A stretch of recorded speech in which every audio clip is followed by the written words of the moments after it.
photograph with his phone camera and then dispersed that among officers that were still in the complex area.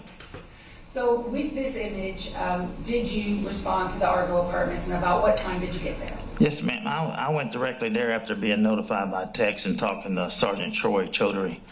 And then my units would later come when they started shift at 0600 in the morning. I went there and I was explained the evidence found and to turn over the evidence to UGA investigators and everything. And we did not want to give up the complex. We didn't want to just leave. It was nighttime, so we wanted to progress until daylight to see if we find more evidence. And at some point, the morning of the 23rd, did you encounter an individual that you later ended up identifying as Diego Ibarra? Yes, I did. Will you tell His Honor, please, the circumstances and the nature of which you encountered him, and approximately what time was it and where was it? Yes, ma'am. So, as I said, I took over. We and some of the night shift officers hung over, and as the morning progressed, around approximately 8:32 in the morning, daylight was up, and we were walking the complex. And as we were walking the complex, walking northbound through the complex, Officer Tyler and we were looking at our pictures that we had on our cell phone, and we could identify that the suspect that threw this jacket into the dumpster was Latino.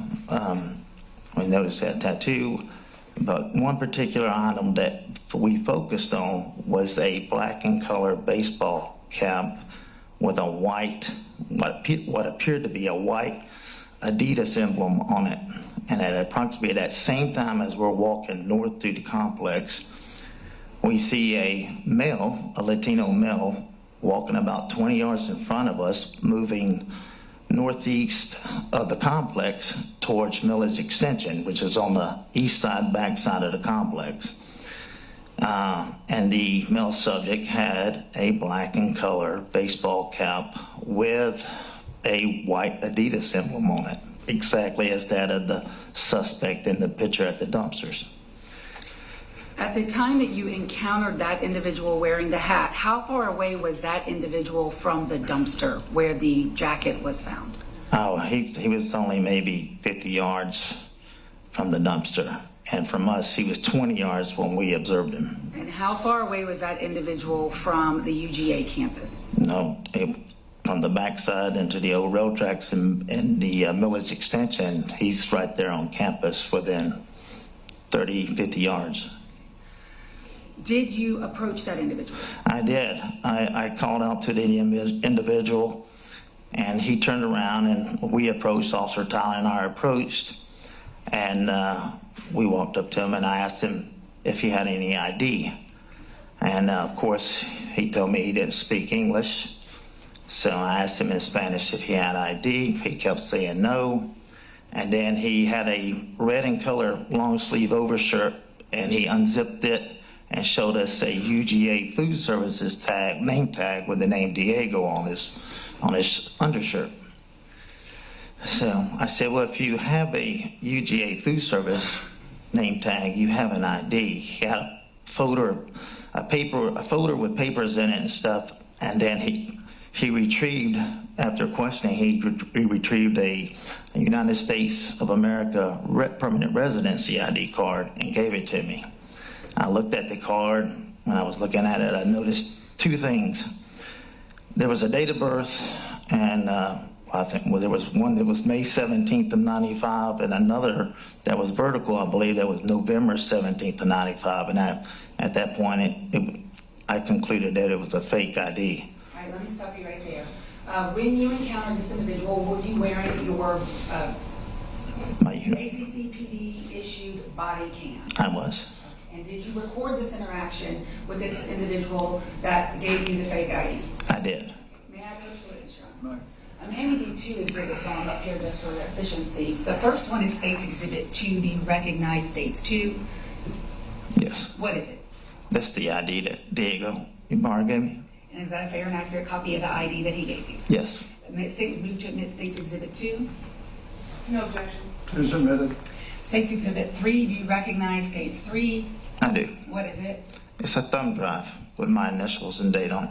And is that on that thumb drive, States Exhibit 3, is there a fair and accurate copy of your body cam video of your interaction with Diego Ibarra on February 23rd of 2024? It is. Your Honor, the state would move to admit States Exhibit 3 and request permission to publish. Your Honor, there are statements on the body cam that are presumed hearsay. We will not object to the portions of the body cam dealing just with this officer's interactions with Diego Ibarra. And any statements made by Diego Ibarra are not offered for the truth of the matter asserted. This is simply to explain the officer's conduct in his interaction, which eventually led to the defendant in this case. I'll admit 3 and I'll be able to parse out the difference. Thank And you. going forward with the instructions that they've understood, again, I'll leave that to you, how you want to publish this. I'm not opposed to you publishing it over the Elmo or overhead or not. It's up to you. And for the record too, with States Exhibit 3 and all of the other body cams that are coming behind this, and I've spoken with defense counsel about this, the state is offering the entire copy of the body cam, which sometimes these are 3, 4, and 8 hours long, for the preservation of the record. I do not intend to play all 3 hours of the body cam video before this court. I don't think it's relevant for the issues that are before you at this time. I plan to play certain minutes of it. I have welcomed defense counsel if they want to play other portions of the body cam that they feel are relevant for this inquiry. Obviously, we can do that, but I just wanted to make that clear for the record. Very well. And Your Honor, would you be able to toggle over to the HMPI court so I can publish portions of States Exhibit 3?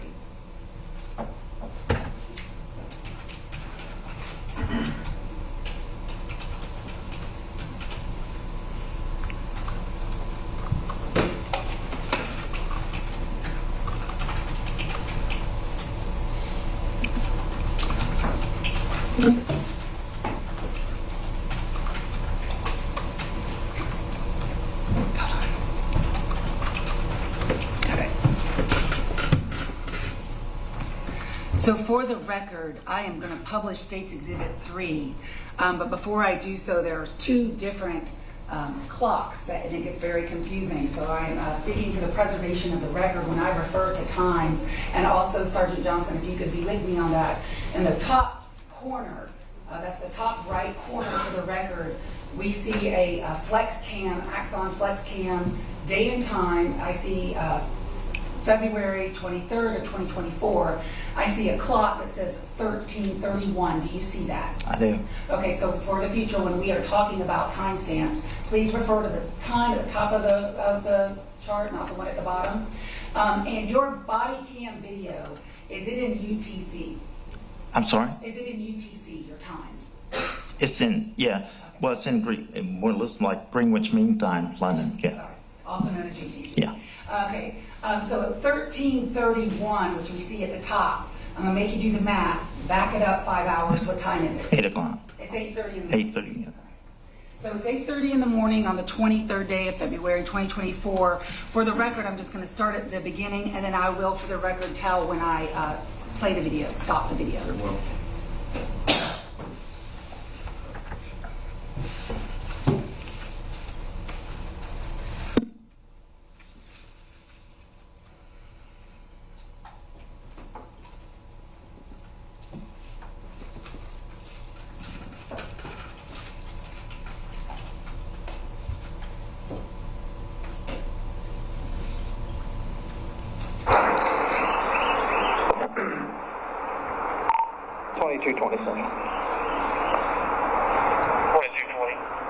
Getting out with a subject, 2190 South Millage, and in front of Delta 136.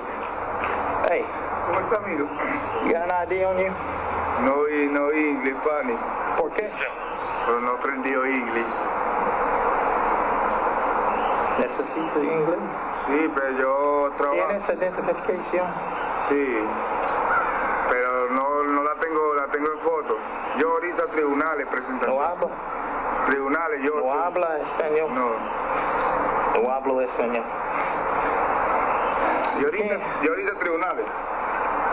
Do you have an ID? No, nada. Primerita presentación, tribunales de justicia. You got an ID, identification. No tengo. Sí, No tengo todavía. sí, ¿Ah? sí. ¿Cómo te llamas? Diego, sí, Ibarra. Escriba.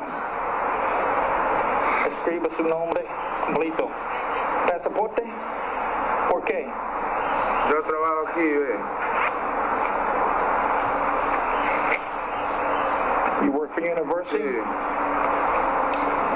And you have no ID. You got to have an ID. If you work for a university, you have ID. You speak English. Pero, un momento, yo tengo aquí.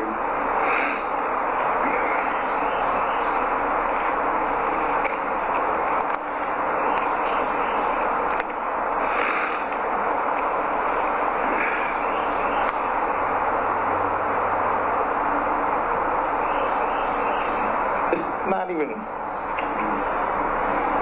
It's no good. It's not real.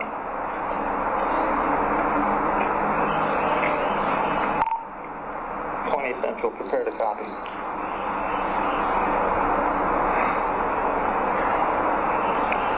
ahead, 20, please. The last name is Ibarra. India, Bravo, Alpha, Romeo, Romeo, Alpha. First name, Diego, Delta, India, Echo, Golf, Oscar. Middle name, Jose, Juliet, Oscar, Sierra, Echo. 17th of May of 95.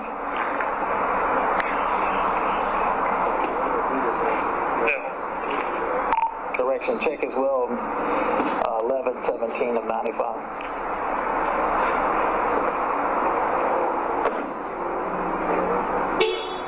That one has a sticker on the top.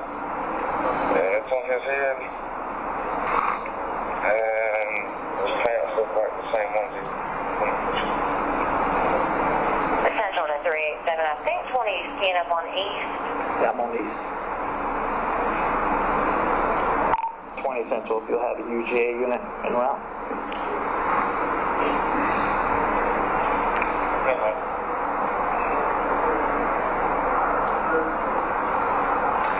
Where do you live?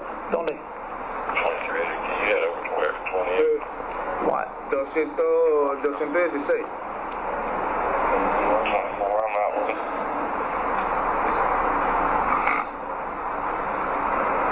Careful.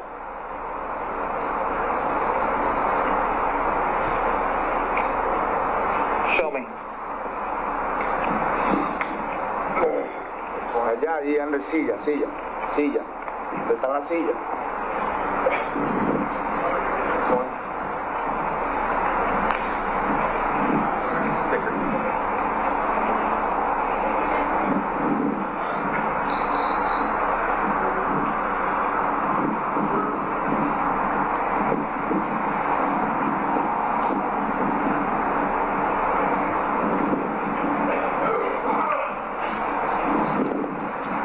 No.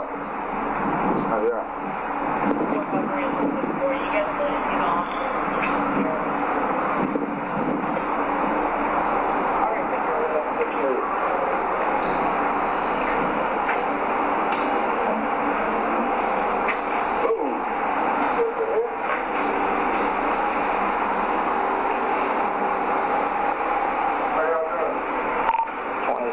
Show Diego indicating his apartment is Delta 126, 2190 South North.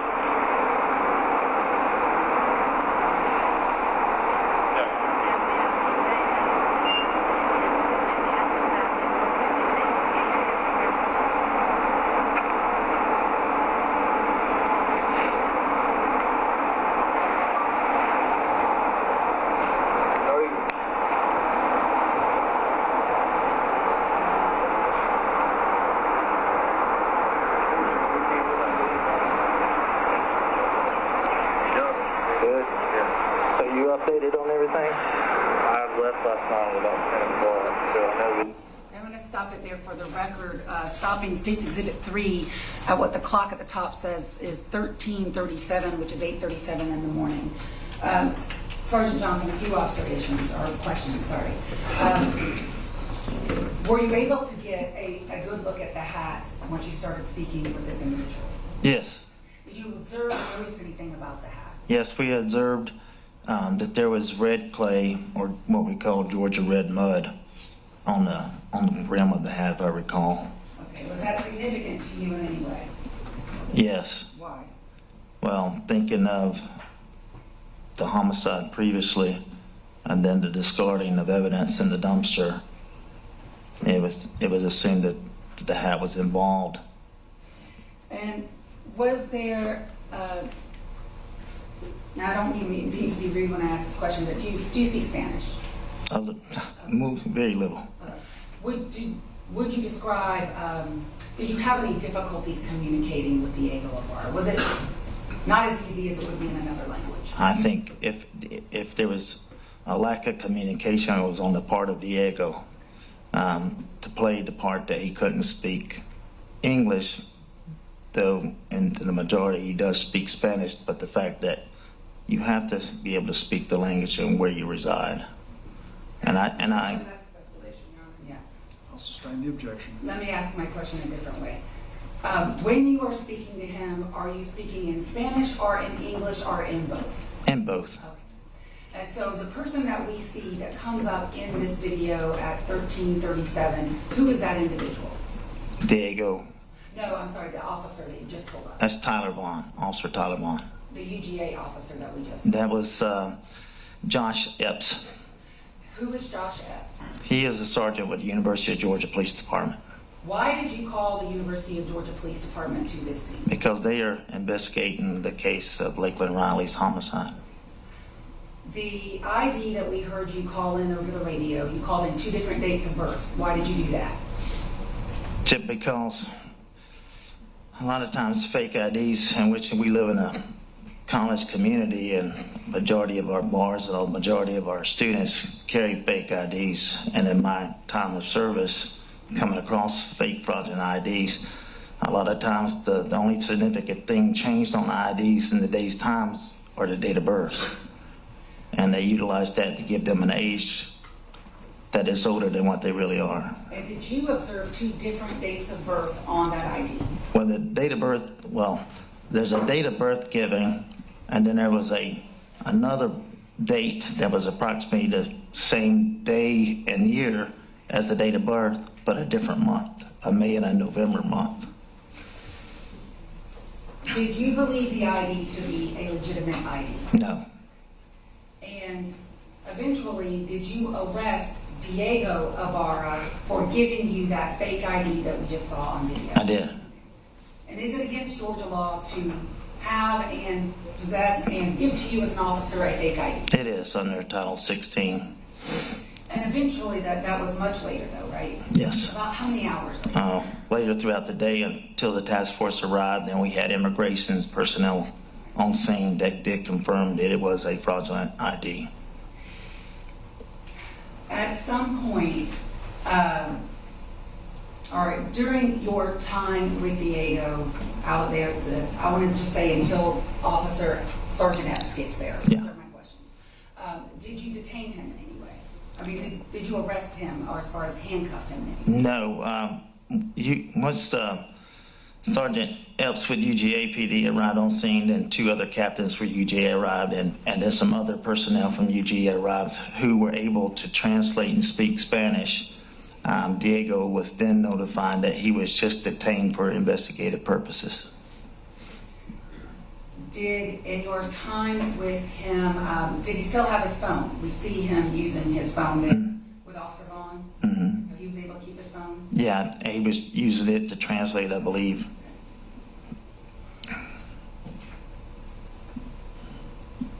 I want to ask you about later in the day. Mm-hmm. How long were you, just for the record, out there on the 23rd day of February? I was there from dusk till dawn. Or from dawn till dusk.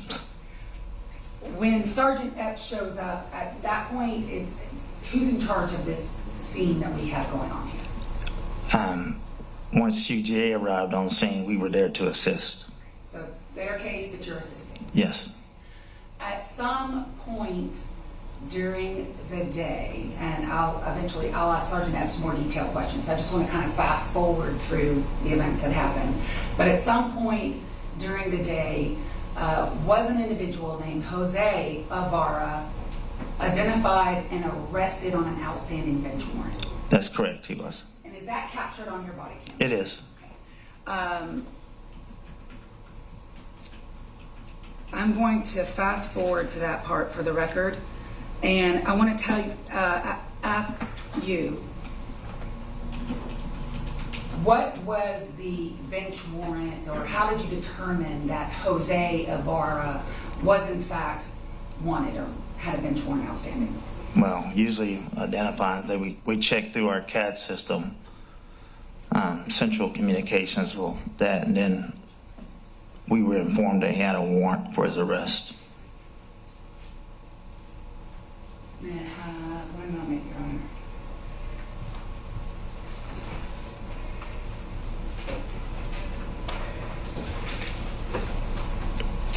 Your Honor, may I approach? I'm going to move to admit what is State's Exhibit 4. It's a certified copy of the bench warrant.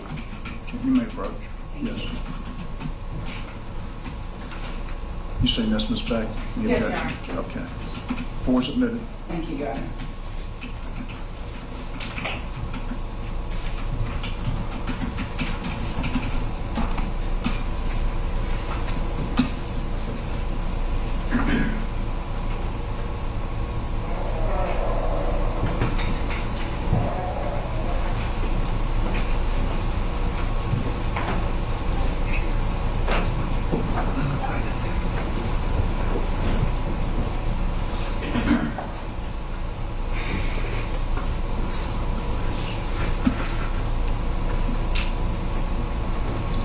I'm going to start it at 1616 for the record, which is again the counter at the top. And Sergeant Johnson, I'm going to make you do that math for me. Minus 5 hours would be what time of day here? Oh my gosh. If it's 4, we're winter time, so it should be 5 hours different from Greenwich. Yeah, that'd be 4. So 11. 11 a.m. Yeah, 11. And at this point, before I hit play on State's Exhibit 3, can you describe for us who are these people who are just sitting around there that we see that are the civilians, not the police officers, because we see some officers. Okay, so while Diego was allowed to sit in front and just detained for investigative purposes, and UGA personnel who could translate arrived on scene, we learned that there were 3 other occupants within the residence asleep. And we also learned that another occupant of the residence had already left prior to my encounter with Diego, who went to work somewhere in Athens. All right. And I'll save all my questions for Sergeant Epps about pulling the people out of the house.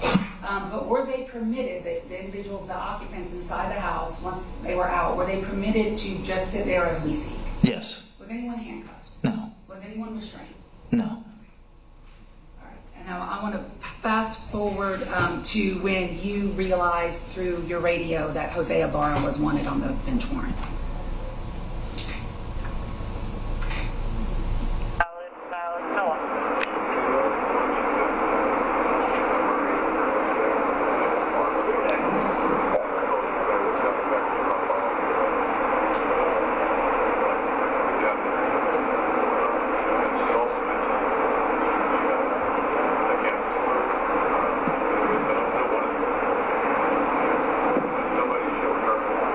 Yes, I read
shoot for you. I shoot you on the east side.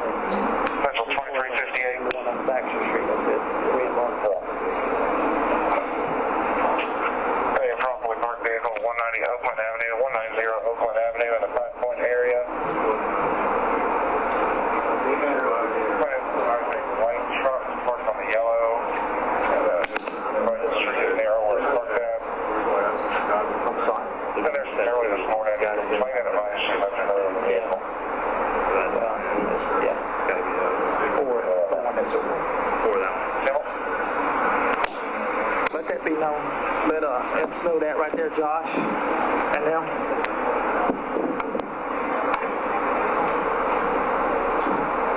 You got another picture? You got another picture?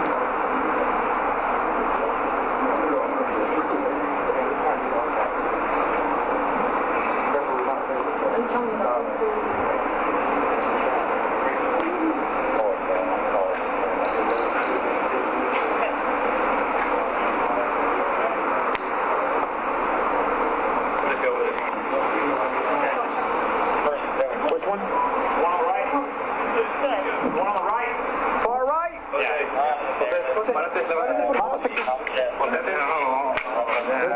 Un orden de arresto.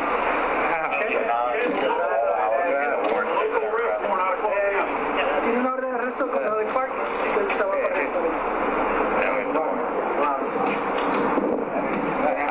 And for the record, I'm going to stop State's Exhibit 3 at 1619, top counter. And that is when you tell Jose he's arrested for a local arrest warrant out of Clark County. So we just heard. Yes. Okay.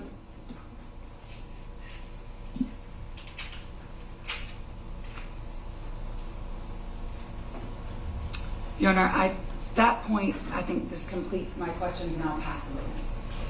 No cross-examine.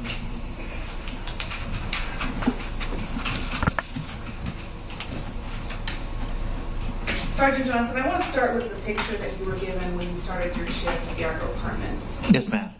You would agree with me that you were given a screenshot, Yes, ma'am. and this was a screenshot of what you later learned to be a Ring camera footage.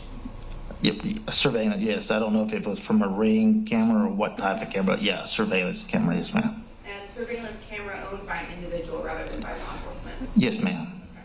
And you would agree with me that the image was not a high resolution image. There was one shot that's not high image, but the one that Tyler had sent me, that Officer Tyler Bond had sent me, was a more better image showing the baseball cap that the suspect had. And you were viewing this image on your phone, right? Yes, So it would be smaller than the evidence that was admitted here today. yes, And the image that you see is from the back of somebody, right? well, to his back, to his left side Sure. from the surveillance, yeah, and then with the hat, which was evident, yes. Sure. But you're not able to see the face in the video, right? Not the complete face, no. Okay, so I want to talk about when you encountered Mr. Diego Ibarra.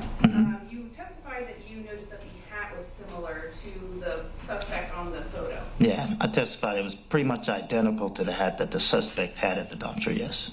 But you would agree with me that the rest of Diego's clothing did not match. I mean, Diego's had black jogging pants but white sneakers compared to what the suspect had, black shoes and black jogging pants, and of course Diego having a red long sleeve shirt. But our focus was on the hat. The hat was what we clued in on. So just to summarize, he had a different shirt, right? Mm-hmm. Is that a yes? I'm sorry? Yes. Yes. And different shoes? Different shoes, yes. And you noticed that Diego had tattoos on his face and neck, right? I'm sorry? You noticed that Diego had tattoos on his face and neck. Mm-hmm. Is that a yes? Well, I can't recall what Diego had on his face and neck. I just recall the clothing and the hat. Okay, so you didn't notice tattoos on Diego.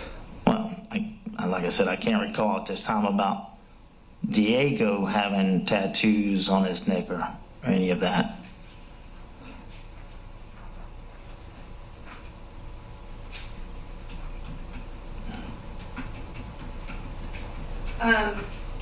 You don't speak Spanish, do you, officer? No.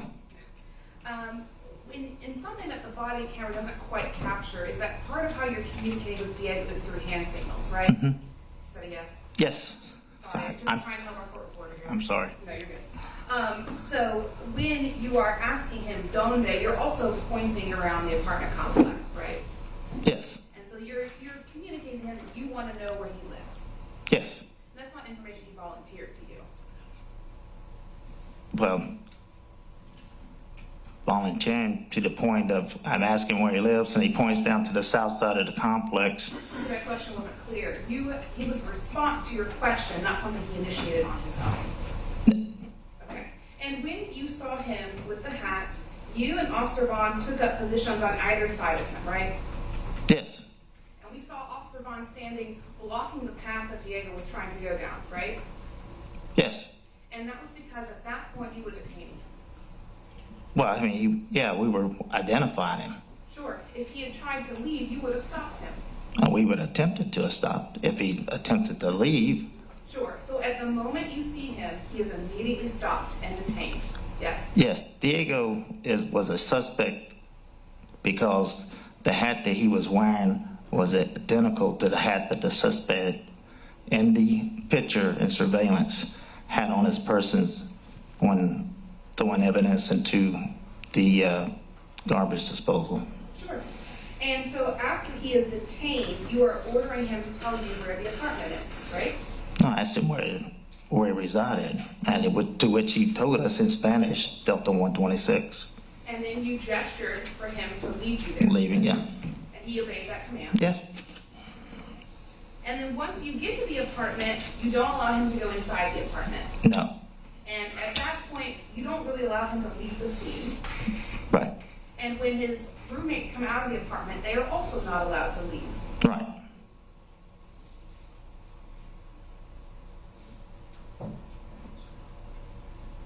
And also, none of the residents, once they exited their apartment, were not allowed to return into the apartment. Correct.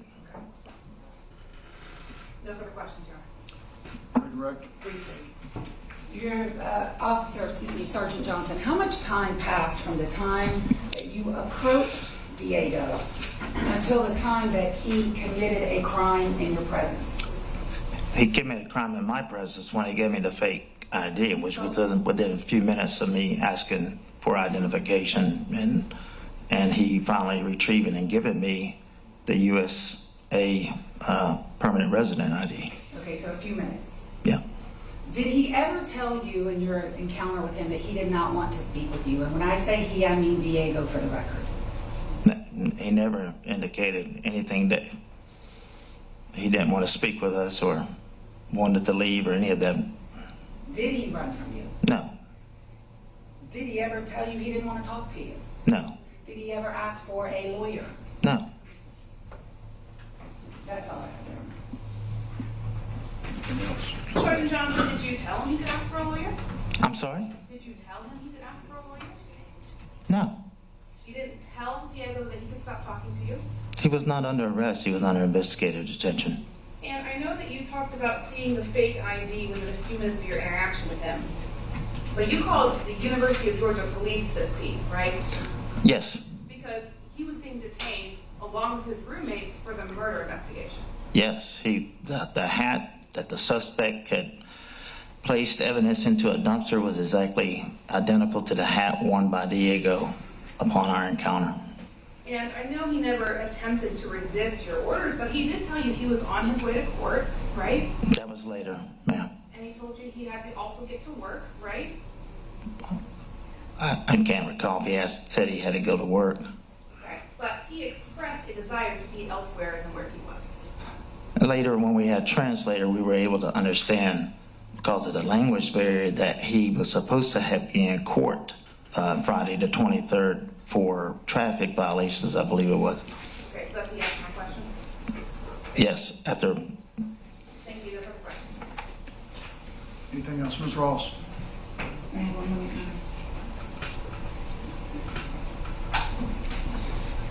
No, Your Honor.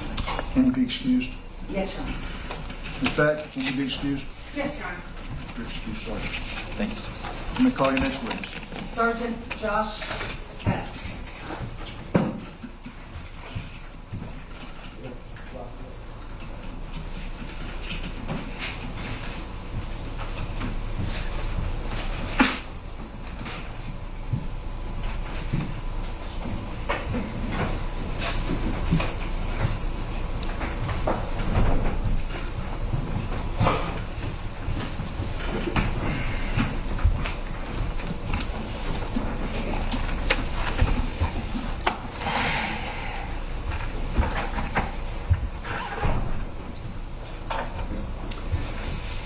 proceed? Yes. Thank you.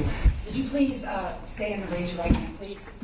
Do you swear or affirm the testimony you will give today in the matter of the state of Georgia versus Jose Ibarra will be the truth, the whole truth, and nothing but the truth, so help you God? Yes, ma'am. Okay. Thank you.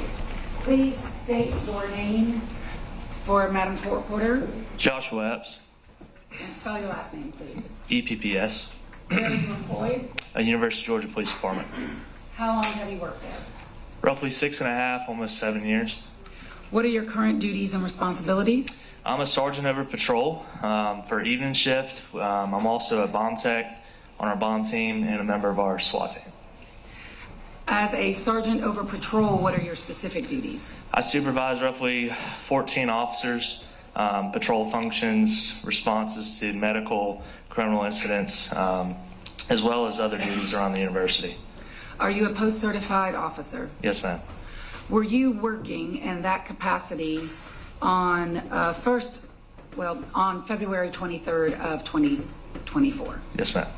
And on February 23rd of 2024, were you called by ACC PD to an apartment complex near your campus? Yes, ma'am. Would you please tell the court approximately what time were you called there and what is the address of that complex? I was called at 8:32 in the morning, and the address is 2091 South Millage Avenue. And is that also near 2085 South Millage Avenue? Yes, ma'am. Is that the same apartment complex? I believe so. Okay. Who did you meet when you were there? I met with Sergeant Tim Johnson from Clark County, as well as maybe one or two other officers that I can't recollect their names at the moment. When you got there, what did you observe?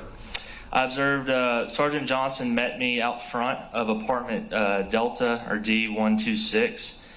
He had a Hispanic individual detained. He informed me that he found this individual who presented a fake green card to him when he encountered him. Did you observe that individual? Yes.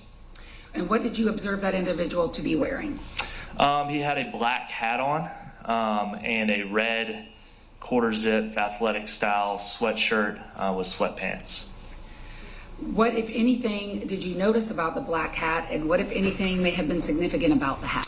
The hat was significant because it matched a photo that Sergeant Johnson provided me of a male that was discarding evidence within 24 hours of the murder of Laken Riley in the adjacent area. And were you familiar with the murder of Laken Riley? I was. And how are you familiar with her murder? Because I was there when she was located. So you were on the University of Georgia campus on February 22nd of 2024? Yes, ma'am. Okay. The distance from where Laken Riley's body was located to the distance where you were standing when talking to Sergeant Johnson is what? Roughly 500 yards. And how much time had passed from the time you were standing over Laken Riley's body to when you were standing there talking to Sergeant Johnson? Less than 24 hours. What else did you observe about the individual? He had tattoos on his neck that I identified as possible gang-related tattoos. Specifically, it was a crown. With him being a Hispanic male, through some of the trainings I've taken in the past, I believe it'd be Latin kings. But again, at that time, it was mere suspicion. All right. What was your understanding about Diego? The person was he later identified as Diego Ibarra? Correct. Right. And what was your understanding about his legal status with Sergeant Johnson? He was detained. When you got there, do you speak Spanish? I do not. What did you do when you got there then? I agreed with Sergeant Johnson that due to the hat that he was wearing and the fake green card he provided Sergeant Johnson, that Diego was detained, and I requested a Spanish-speaking officer to come to the scene because we could not communicate with him. What officer did you request to come to the scene at first? Officer Bridges, Corporal Bridges.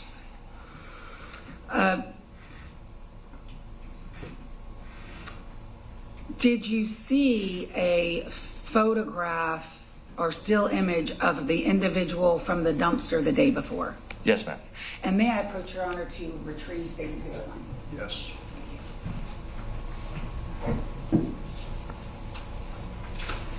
I'm going to hand you what's already been admitted as State's Exhibit 1. Do you recognize that? Yes, ma'am. What is it? That's a photo of the individual holding a hat that resembles the hat that Diego's wearing. And the individual that we see depicted in that photograph, first of all, timing-wise, how much time or about what time was this individual seen on this body cam, or excuse me, dumpster video? I'll just call it the dumpster video. I was never given a timestamp of the exact time. I didn't find out about this picture until the morning I came into shift following. So I don't know the exact time frame, but from what I understood, it was not too long after the time frame of the murder. Okay, not too long after. Yes, ma'am. That dumpster, are you familiar where that dumpster was in the apartment complex? Yes. And that dumpster that is depicted in State's Exhibit 1, about how far away were you from it when you were talking with Diego? Roughly 100 yards, I'd say, maybe shorter. The image of that person, or the image that you all had on the scene that day when you are now engaging with Diego, was it printed like it is before you today, or did y'all have it in a different format? No, he had it on his cell phone. He was provided that, I believe, from some of his investigators. So I didn't have that copy. Okay, so were you able to look at it on his cell phone? Yes, ma'am. And on his cell phone, were you able to zoom it in, zoom it out, those types of things? Yes, ma'am. And did you in fact do those types of things? We did. Were you looking for the individual in that video? We were looking for an individual that matches the description of that individual.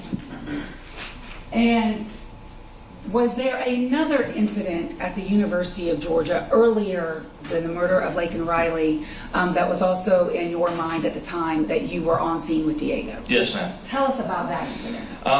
There was a call for a suspicious person. Initially, it sounded like a peeping Tom looking through the back window of an apartment at Rogers Road, which is the university housing complex adjacent to this apartment complex. The individual is described as a male with a hooded sweatshirt on that was dark in color, with dark pants, and a white cup, like a fast food restaurant cup, who was trying to get in the front door and also walk with the back, looking in the back window of an apartment complex. So a few questions about that. The incident on Rogers Road, I'm not going to ask you to tell me the name of the caller, but was that caller a male or a female? It was a female. Was that female caller a student at the University of Georgia? I believe she was either a graduate student or some sort of PhD. She was not an underclassman. Most of that complex is going to be your foreign exchange graduate or PhD students. How much time passed from when the student called 911, and approximately, I'm not going to ask you to give me exact minutes, but approximately how much time passed from when the student called 911 until the time that you located Laken Riley's body? Maybe 2 hours or so. And I want to talk some distances. The distance between the graduate student calling 911 to report a problem at her residence and the distance between the apartment complex that you were standing in when you met with Sergeant Johnson. What is that distance? 200 yards, 250 yards. The distance from Building S, where the student called 911 to report that incident, and the body of Laken Riley is what distance? Roughly about the same, but probably about 200 to 300 yards. I'd say it's halfway. And did you have an image of that individual as well? Yes, ma'am. And when I say individual, I'm sorry because I'm not clear for the record. Yeah. The individual from Building S, the Peeping Tom incident. Yes, ma'am, we did. And just describe that for us for the court. It was not as clear as this photo, but you could see the camera we were using was a deployable trailer camera. So it's a trailer we can park anywhere on campus, usually parking lots, that has multiple cameras that goes up in the air. We could see a male figure, what we believe to be a male figure, wearing a dark hooded sweatshirt with the hood up, with dark pants and a white cup, walking around the apartment complex around the time frame that that student called us in. And with that information then, were you also looking for that individual? Yes. And did you know or think or believe that it was in fact the same person, maybe not the same person? What was your instinct? I definitely felt it was a possibility. Are you speaking in reference to the day that we located Diego or the day of the murder? No, I'm talking about, first of all, the day of the murder. Okay, sorry. Yeah. Yes, Yes, I believed it was the same individual, given the proximity of that apartment and that behavior to now discovering a body in the woods a short distance away. So you then arrive and meet Sergeant Johnson, sorry, going back to where we started. You get there, told us about 8:30 in the morning? Yes, ma'am. Now, are you wearing a body cam video on you at the time? I am. And did your body cam video capture your interaction with Diego, Sergeant Johnson, and all of the individuals that you eventually encounter inside of building D1 or apartment D126 at that apartment complex? Yes, ma'am. May I approach the witness, Your Honor? Yes. I'm handing you what's been marked for identification purposes as State's Exhibit 5. Do you recognize State's Exhibit 5? Yes, ma'am. And how do you recognize State's 5? This is a copy of my body camera footage from that day. And is it a fair and accurate copy of your body cam footage of that day? Yes, ma'am. And the state would move to admit State's Exhibit 5, request permission to publish to his honor, to you, Your Honor. No objection. 5 submitted, you may.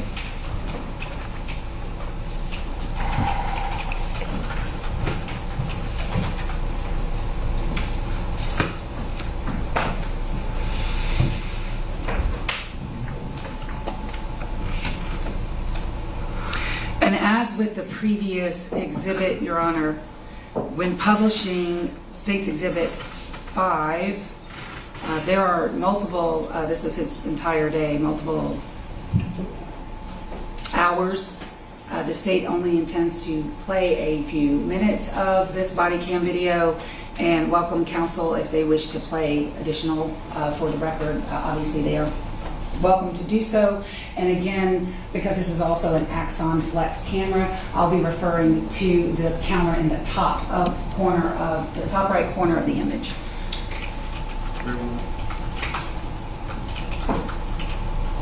And before I play part of this, well, let me just start it and then we'll back up.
Okay, so I'm stopping at 13:37, it looks like, for the record. And is your body cam video on UTC time? Yes, ma'am. So what time is it really in the time of this? It would have been 8:37. 8:30 in the morning? 8:30, yes, ma'am. You're talking about a video from your pole cam. What video is that? That's the trailer camera I was referring to that we deploy, that we are able to see only from our police department. So you're talking about the Peeping Tom video? Yes, ma'am. And you're about to learn about a different one? Correct. Okay.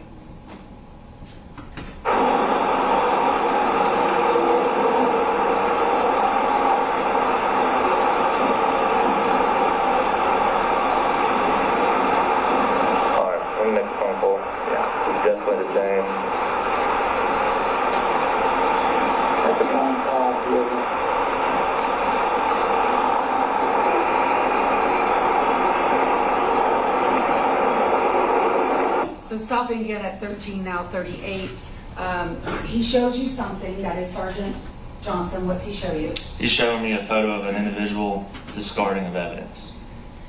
And is that, we'll just call that the dumpster photo? Yes, ma'am. The one that I showed you to begin with? Correct. All right, and you're looking at it on his phone? Correct. And what is it that you observed about that image that got your attention? The same black Adidas flat bills style hat.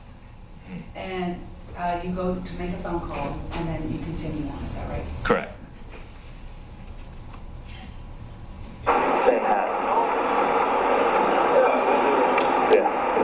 Sir? Yeah, no, I worked at one of the dining facilities or somewhere. For UGA? Got the UGA.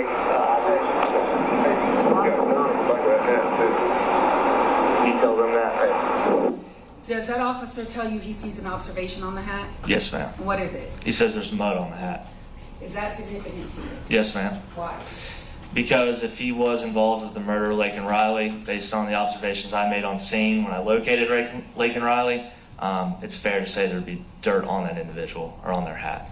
Why would that be fair to say? What? They were in a wooded area. There was a lot of dirt and mulch located on Lake and Riley's body. When we located her, again, I was not the initial officer that first got there. It was the third one there. But that leads me to believe that there was manipulation of dirt or mulch or red Georgia clay that could have been transferred to the hat that was being worn. University, I'm going to have an 810 or an 811 for you here in a second. Hola. UGA employee? UGA? Dining? UGA card? No English? 6785 PB are out. I need a translator. Were you able to, stopping at 1338, were you able to communicate with Diego yourself? No, Why not? I don't speak Spanish. At this point, are you trying to identify him? I am. Why? Because I have reasonable suspicion to believe that he was a male involved in this photo of discarding evidence. He's wearing the same hat seen in this photo. He matches the description as a Hispanic male with similar stature. He was detained in an area with close proximity to that dumpster, coming from apartment D126, and the time frame. This is within 24 hours of locating Lakin. And did you know at this point, or did you eventually learn that the ID that he had given to Sergeant Johnson was a fake ID? We had suspicions because there was 2 different dates of birth on it. At some point, do your officers get there Yes. and start communicating with Diego? Yes, ma'am. And tell us about that process, and tell us about the things that you were able to learn from Diego in the time that you were communicating with him. With Bridges at this point. Sorry. Yes, ma'am. So Bridges arrived. He started translating with him. We wanted to know who he was. He was wearing a UGA dining shirt with a name tag, working for the university, being considered, I guess, technically an administrator for the university. We have access to a system that's not GCIC or NCIC related. So my goal was to try to attempt to identify him using that system. When you hear me asking for his 810, all students, faculty, staff, employees are issued a UGA card that's going to have an identification number on that I can get a name from. I don't get all the returns that GCIC or NCIC would give me.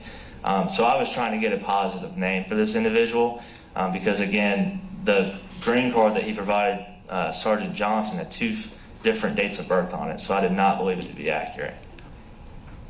And how long about did that process take from the time that you get on scene, you have to get Bridges there, and then you have to start trying to identify his true identity? Give us a ballpark about how long it took you to really figure out his true identity. I want to say maybe 20 minutes, maybe longer. It was not a quick process. And at some point during this process, did you learn additional information from Diego about who, if anyone, was inside the apartment? And just for the record, if we look on the screen at 1338 on State's Exhibit 5, where in relation to where you are standing, or where Diego is standing, I'm sorry, is the apartment, the D126? It's directly behind him. It's that window you see. Okay, so can we see the window in the far right corner of the screen? Yes. Okay. Did you learn anything about individuals who may be inside that apartment while you're speaking to Diego? Not while I was necessarily immediately speaking with Diego. I believe Corporal Bridges discovered that Diego told him there were 3 other males inside of the apartment. And that is information that was given to you? Was given to me. Yes, ma'am. And the males that were inside that apartment, were you told by Bridges, and this is why it's very awkward, because you're not able to speak with him directly, correct? Correct. Were you told that if they were or were not related to Diego? I was told, I believe they referred to him as brothers, but again, I didn't know if he meant blood brothers. He could mean brothers as in friends. I was not sure. Okay, but you were told brothers? Correct. Eventually, at some point, do you decide to seek a search warrant for the apartment of Diego Ibarra, D126? Yes. And when do you do that, and why? That was around 8:50-ish. My command staff members had begun to arrive on scene, specifically from my captain, from patrol and from investigations. And I knew that I was going to be on scene, but clarifying with them that yes, we are going to be pursuing a search warrant for apartment D126. And I began to ask, do I need to get other resources here, other Spanish-speaking officers? 1, to secure the building, surround it, but 2, also to communicate. And those things, do they take time? They do take time, unfortunately. At the time that you decided you were going to seek a search warrant for that apartment, tell us why. Because I believe there's a fair probability there's evidence of the murder inside there. He was seen leaving there. I'm aware of the evidence that was found in the dumpster, and it's not all the articles of clothing that that individual was wearing that day. Okay, what were the articles that were found in the dumpster? There was a jacket. And what is the significance of the jacket, and why did you believe it was related to the murder? Because I never saw the jacket myself, but I was told by other law enforcement officials that there was blood and I believe hair on the jacket. What type of hair? Lakin's hair. Yes, ma'am. So, I'm sorry, I may have interrupted you, but you talked about the dumpster, and that, so were you, and you've already walked us through the proximity. What else? You know, as far as probable cause of search, the apartment, there's other individuals in there, and I believed, based on the fact that we already had video footage of an individual discarding or attempting to destroy evidence, there was exigent circumstances to believe that there could be other evidence inside being destroyed currently, with other individuals inside. Did you write the warrant yourself, or was someone else writing that warrant? No, a detective from our department wrote the warrant. But you asked her to? Yes. And did you stay on scene? I was on scene the whole day. When you were on scene, eventually did someone else come out of the apartment and tell us what happened? Yes, so while waiting for some clarification from my command staff on the status of the warrant, getting other resources there, another brother exited the doorway of apartment D126 holding a trash can. I believe his name was Artemis or Artemis. And when that individual came out of the apartment, what happened? He was detained. Prior to that individual coming out of the apartment, did you ever enter inside apartment D126? No. When that individual came out and you said he was detained, were you able to identify, you or other officers that could speak Spanish, able to identify that individual? Officer Corporal Bridges was able to get a name and I believe a date of birth from Artemis. And at some point, did you enter that apartment D126 after, I'll call him Artemis, came out? Yes. Tell us about the facts and circumstances surrounding that. I was discussing with my captain, Captain Graham, who's the captain of our investigations, just some other details off the footage that he was able to show me. While doing that, Artemis mentions to Corporal Bridges that there's something on the stove. He's very adamant about going into the apartment to remove something off of the stove, which I informed him he's not going back into the apartment. I did, however, ask Corporal Bridges informed him he can't go in the apartment, but asked if he'd be willing to give consent to an officer to go and turn the stove off ourselves, which he said yes. Why wouldn't you let him back in the apartment by himself? Well, one, he was detained because I had knowledge that we were going to be pursuing a warrant, but also for officer safety reasons, I did not want him re-entering that apartment to either possibly grab a weapon, coordinate with the other individuals that I had knowledge were inside. And I'm going to publish State's Exhibit 5, the second video depicted inside State's Exhibit 5. And I'm going to go to, well, before I go anywhere, you could tell the court, I'm at 1441, the top counter now, and the person that we see depicted in this image, who is wearing the yellow shirt, who is that person? That's Artemis. And who is the person sitting next to him? That's Diego. And at this point, are either one of them handcuffed or restrained in any way? No, ma'am. And 1441, and I'm making you the math, is what now? Probably closer to 10 o'clock. In the morning? In the morning.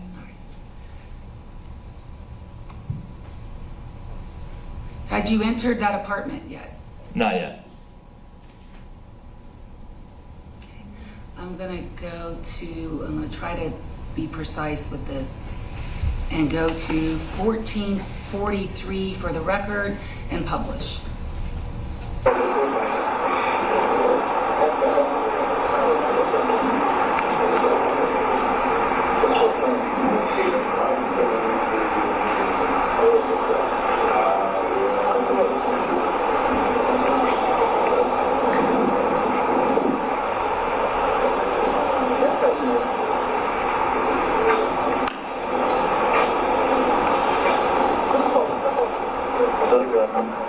Mark, 550. Still playing.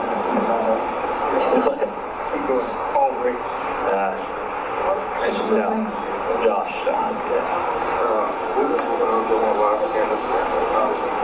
I'll send you her. We don't really, I haven't really interacted with that. I guess if they consent to it, he already did it. You want to ask if he's willing to watch, do a fingerprint? I apologize, Judge. I couldn't read the counter correctly. I am about 10 minutes away, so I'm not going to sit here for 10 minutes unless anyone else wants to that can play that part. I just couldn't read the 4 correctly, so let me fast forward. Oops. It's 50. It's 50.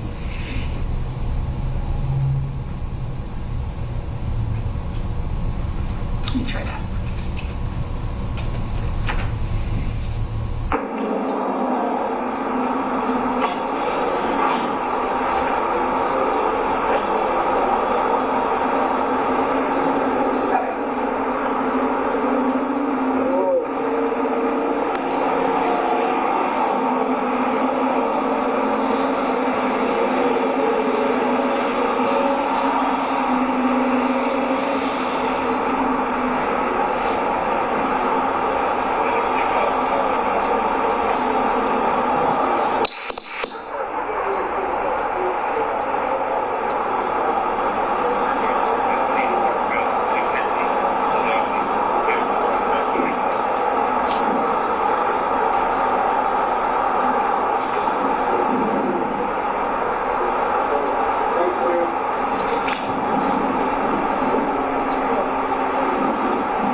I've seen a video that we pulled footage or pictures off.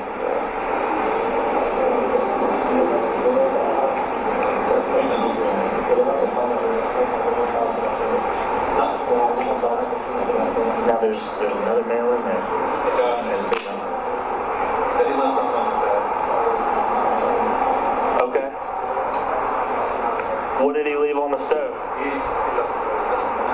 He's not going back in there.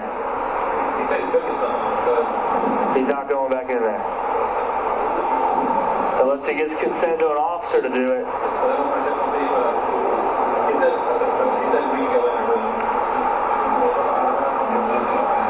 He's not going in there. You want me to get the other two out or not? They're sleeping in the bedroom. So I'm just going to turn the stove off. ¿Se puede meter para apagarlo? Yeah, he said nothing. ¿Se puede meter para apagarlo? I'm going to peek and look, see if it's even legitimate. And then, Okay. Sergeant Epps, I'm stopping at 1455 for the record. You said I'm going to peek and look. Was the door to the apartment open? Yes, Artemis left it open. Can you show that to his owner?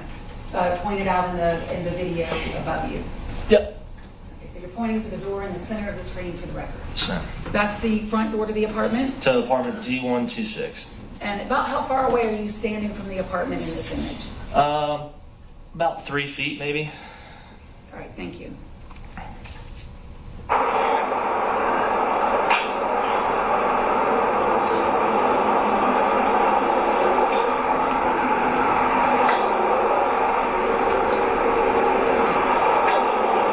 and that's back by the bedroom. I don't know if that's an exigency for me to go in there for a sleep. Just to turn off the dude. I'd rather go in without a window. That's true. Yeah. All right. Should we? I'll do it.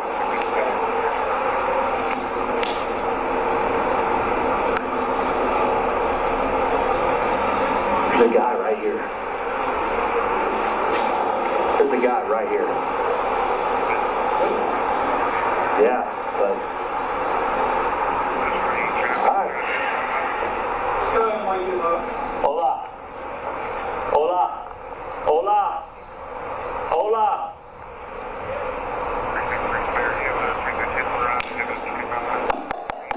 Hola.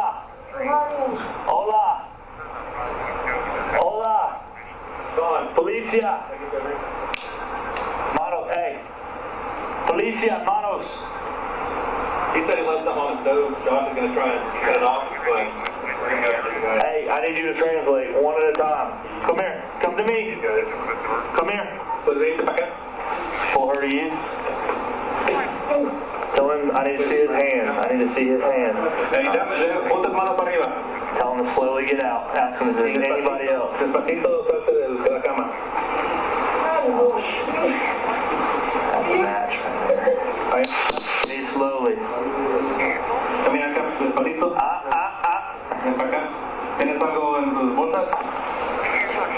No. ¿Hay alguien más aquí dentro? No. Okay. Pull me you. Ven para acá. I'm going to stop it at 1457 for the record. The person that we just saw depicted in the center of the frame wearing a red shirt in that video, who is that individual? That's Jose Ibarra. That individual that you see in the video, and we see you taking out of the apartment D126, do you see that person in court today? Yes, I do. Would you please point to him and describe the article of clothing that he's wearing for the record? He's wearing a white shirt. And I'm sorry, I didn't see the That's right there. May the record reflect the witnesses identified the defendant. They will. There's nobody else in here? ¿Hay alguien más ahí adentro? No. He said no.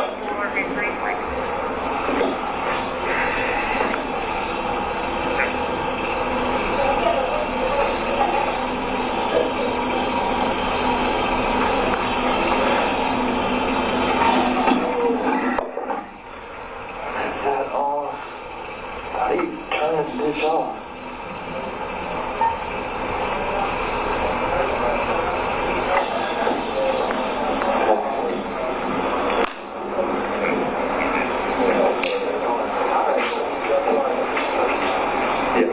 There's slide. Yeah, I know.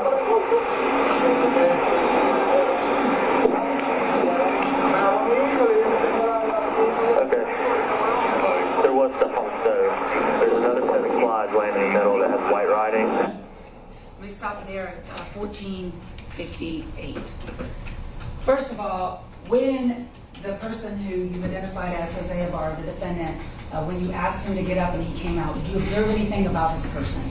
Yes, he resembled the individual I see in this photo more so than Diego. When you say in this photo, be specific for the record, which photo? The dumpster photo that I was provided that morning. Is that also marked State's Exhibit 1? Is it you see? Yes, yes, ma'am. He matched him more so how? Describe that for us. He had more broader shoulders. He has more definitive facial hair and just stature. He was a little bit heavier in weight than Diego. Did you observe any injuries to him? Once he was outside the apartment, yes, ma'am. What injuries did you observe to Jose Ibarra? More so what I identified as potential defensive wounds. He had scratches on his forearms, his bicep. I believe it was his left wrist. On the inside of his wrist, there was a puncture mark consistent with the width of a fingernail. Did you notice anything on his face? His face, his lip looked a little bruised on the lower lip, and his forehead looked very red or irritated. A few questions. Number one, was there something cooking on the stove? There was. Were you able to turn that off? I don't know if I turned it off, but I moved the pot. Why did you move the pot? I was concerned that maybe it would start smoking, set off fire alarms, cause more of an issue than removing it. When we just watched you enter into apartment D126, is that the first time you entered the apartment that day? Correct. Why did you enter the apartment? One, because I was given consent to go in and turn off the stove, so we didn't have a fire hazard. I have been in these apartments before in other calls. I know they're not in the best shape, so I've had concerns that we did have a potential hazard, and these are attached to other units. I didn't want other people's stuff catching on fire. And if Argenis had not given you consent at that moment, would you have entered at that moment? At that moment, no. When you entered the apartment, we saw you kind of using your flashlight. Was your gun drawn? No. You entered with what in your hand then? My flashlight. Why did you use your flashlight to look around before going in? Because the door's already open. I had a pretty good threshold evaluation, which is where you basically can pry the door to see. There was nothing there that led me to believe I needed to draw my weapon at that time. It had nothing but compliance. I didn't hear anything from inside. And how big was this apartment? Could you see all of it? Once I moved the door, yes, it's a very small apartment. Essentially, it's a living room that 4 people were living in. There's like 2 futons, a little kitchenette, and 1 bathroom with a sliding door closet. When you shined the flashlight, we heard you say there's somebody in here in bed. I'm assuming you said that. I think you said that. Could you see the hands of that individual? No. Do you know if that individual was awake or asleep? I did not. Why did you ask that individual to come out before you entered?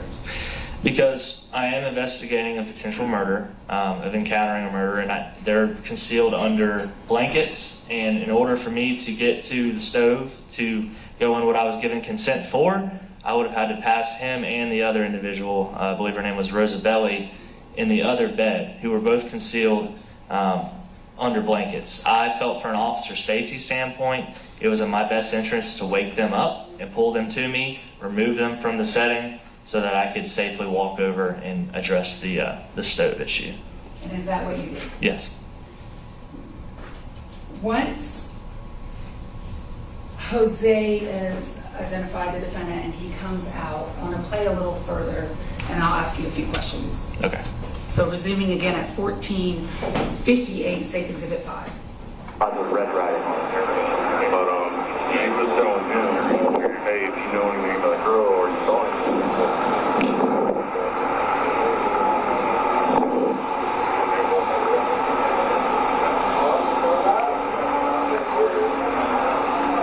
670 verse.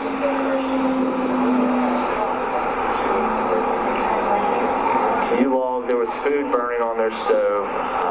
You go in and turn it off. There were other occupants that pulled them out of the dwelling at this point.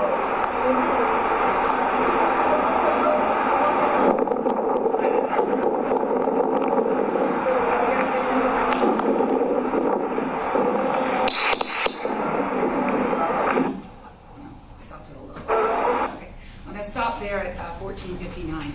So now that Jose is out of the apartment, are all three brothers, and there's a female in the apartment. Tell us a little bit about the female. Who is she? What's her name? Her name's Rosa Belli. And was she also out of the apartment? She was. Are all looking at all four of them, and the whole time that you were out there, up until the time that Jose Ibarra was arrested, are any of the four of them handcuffed or restrained in any way? No. Are they able to communicate with one another? Yes. Do they in fact communicate with one another? Yes, they do.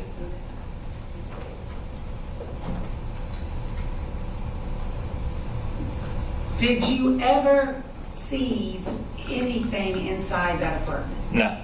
At some point, do you go back inside the apartment before the warrant is served? Yes. Tell us a little bit about that.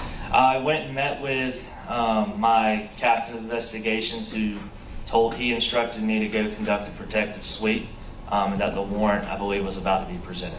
Okay, what is a protective sweep? It's to go in and ensure there's no other individuals inside of the dwelling that could destroy evidence. Did you do that? Yes. And who did you do that with? I believe Officer Vaughn from Athens Clarke County. And when you and Officer Vaughn did a protective sweep, did you search anything? No. Did you seize anything? No. Did you find any other individuals inside that apartment? No, we did not.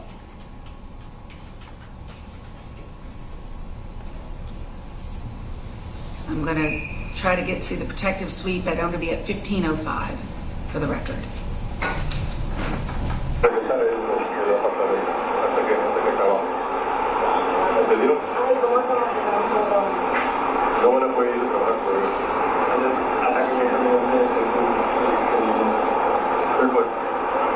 Thank you.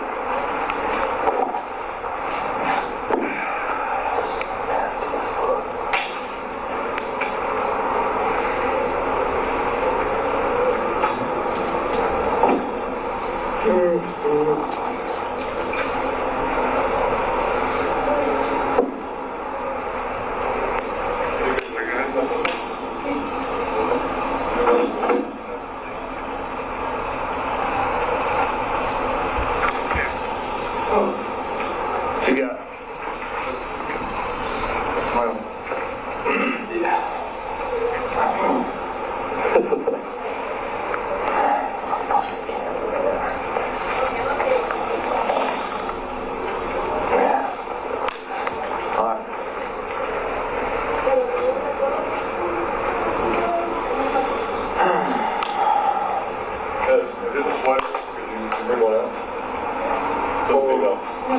Where would it be? I can't. Right here? Around the door? Behind the door, yeah.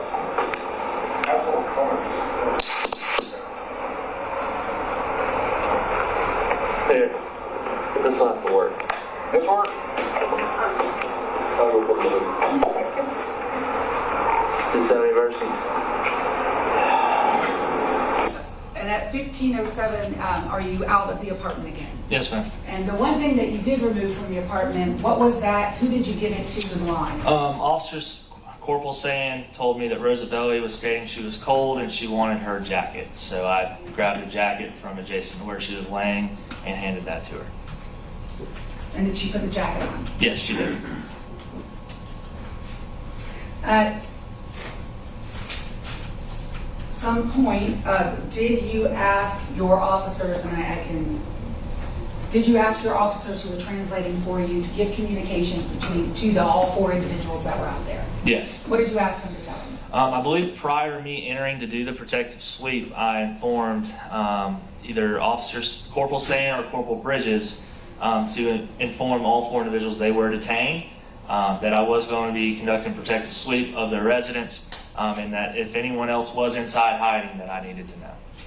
And did you inform them that you were applying for or had applied for a search warrant? Yes, that was part of that as well.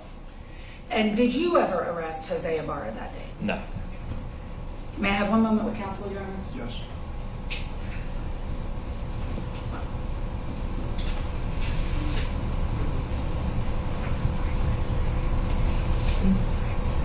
That's all I have, Your Honor. I'll pass the witness. No questions, sir. Good afternoon. Afternoon. When you stopped Mr. Diego Ibarra, when you first got there, he was stopped because of the hat he was wearing, right? I did not stop him. When you arrived, you announced that he was going to be detained, didn't you? Yes. So you were taking over command of the area, I would say more of joint command because we had multiple agencies working. but you were saying he was detained under your authority.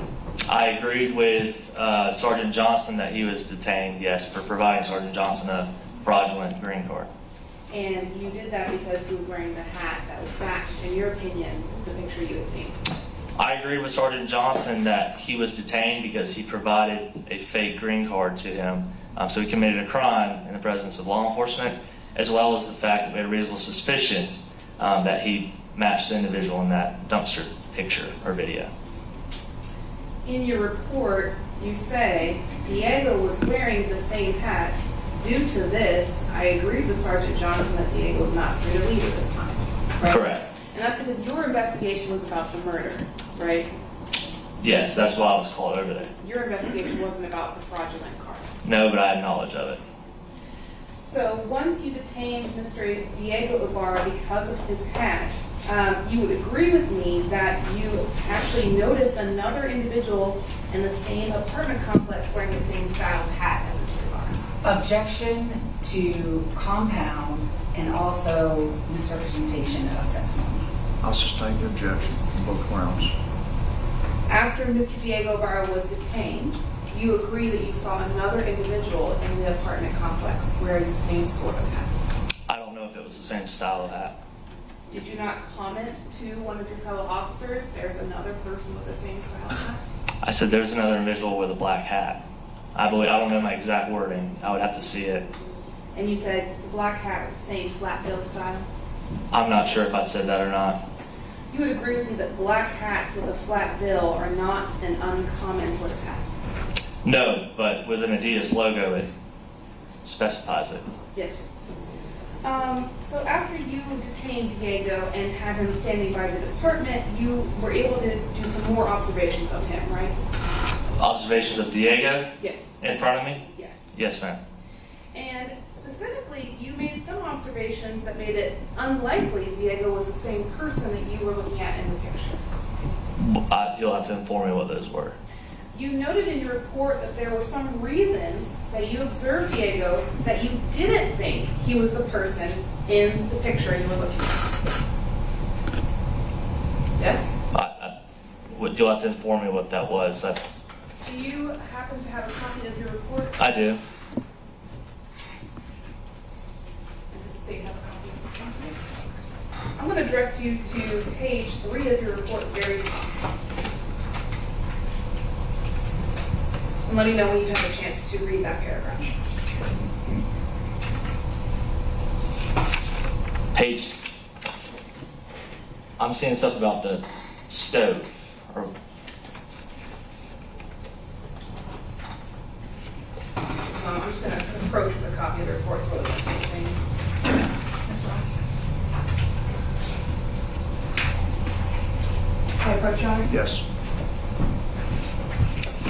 Thank you.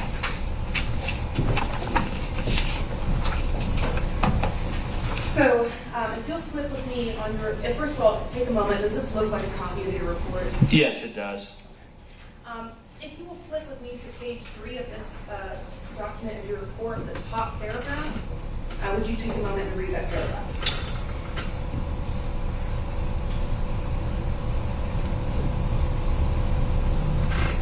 Yes. So when you observed Diego, you observed that, number one, he had several tattoos on his face, right? Correct. And these tattoos were not visible in the video that you had seen of the dumpster video suspect. At this time, I hadn't seen a motion picture. I'd seen a still frame photo. So no, I could not see his face. And you also, but you said that it creates some questions as to whether he was the actual suspect, right? The question was the scruff, and I couldn't see his face. And we had knowledge at that point that there were other individuals inside of the apartment. I think we're just going to read it to cut this out. Diego had several tattoos on his face that created questions as to whether he was the actual suspect. Is that what you wrote in your report? That's what's in my report, yes. You also, in addition, note that he is a male, Hispanic male, with light facial hair you would describe as scruff. Is that correct? Correct. And you additionally noted he had highlighted hair. Is that correct? Correct. You also noted that Diego was slim and had a narrow jawline. Is that correct? Correct. And all of those details that you noted did not appear to you to match the suspect you were looking for. The photo that I saw, the individual's looking away. I can't see the consistency of facial hair on the front of him. I can't see definitively where the tattoos are. So yes, that's well, I guess what I'm trying to get at that point in my report is that we have knowledge there's other individuals inside that could have also been wearing the hat. You thought that Diego did not appear to have the same kind of hair as the person in the picture you were looking at. Time had passed, and based on the back of this photo, that's my thoughts at the time. So that's a yes. Yes to what? That's a yes. You thought he had different hair than the suspect in the photo. The suspect scene had thicker hair and way more. So yes, Diego and this individual had different consistencies of hair. And different weights. Slightly. Is that a yes? Yes.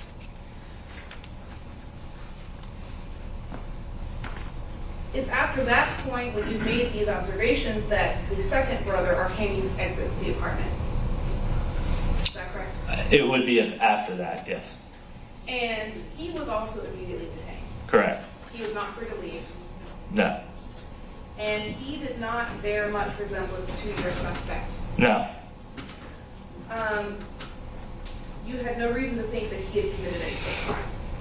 He was coming from an apartment with a trash bag, which led to me to believe there was a possibility that there could be evidence in that trash bag, since we had already seen evidence discarded in the dumpster. Did you observe what kind of trash bag was it? Was it Like a, bag? no, not a grocery. It's like your normal, I don't know the gallon size, but the plastic ones you get at Kroger. Right. So you couldn't see what was inside the bag? No. Now, on direct, you testified that one of the reasons you decided to seek a search warrant is that Diego was seen leaving that apartment. Do you remember testifying to that? That Sergeant Johnson saw him leaving the apartment. I know you weren't in here when Sergeant Johnson was testifying, but would it surprise you to know that he didn't actually see Diego leaving the apartment? I don't know what Sergeant Johnson saw before I got there. But you put that as one of the reasons you wanted a search warrant. We wanted a search warrant because we felt there was a fair probability that there was evidence inside of that apartment. But you hadn't seen Diego leave that apartment? Not personally, no.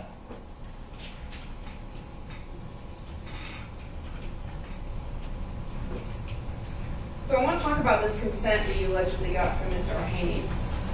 So the exchange is started by Argenis, right? Saying he has food on the stove. To Corporal Bridges. And then Corporal Bridges alerts you. Yes. And Argenis is asking for himself to go back into the apartment to turn it off. I believe so, yes. And you're the one on the body cam saying he's not going back into the apartment, right? Correct. Okay. So then he offers, well, we could go in together, right? I was never told that directly to my knowledge. I don't speak Spanish. Isn't that what we just heard on the body cam footage? We would have to listen again. If that's what Corporal Bridges said, I had Captain Graham talking to me on one side, Corporal Bridges speaking to me also, and that's why I clarified he is not going back into that apartment. Okay. And that was my next question. And after he said we can go together, you again said no, you're not going into the apartment, right? Correct. Okay, so then you talked to your supervisor for that, and you walk back to Argenis, and you tell him, I'm going to go into your apartment, right? I told Corporal Bridges to relay to him that an officer would be going into his apartment if he was given consent. But you did not phrase that as a question, right? I didn't ask him directly that question. And on the video, we see Argenis saying something in Spanish, but it's never translated to you.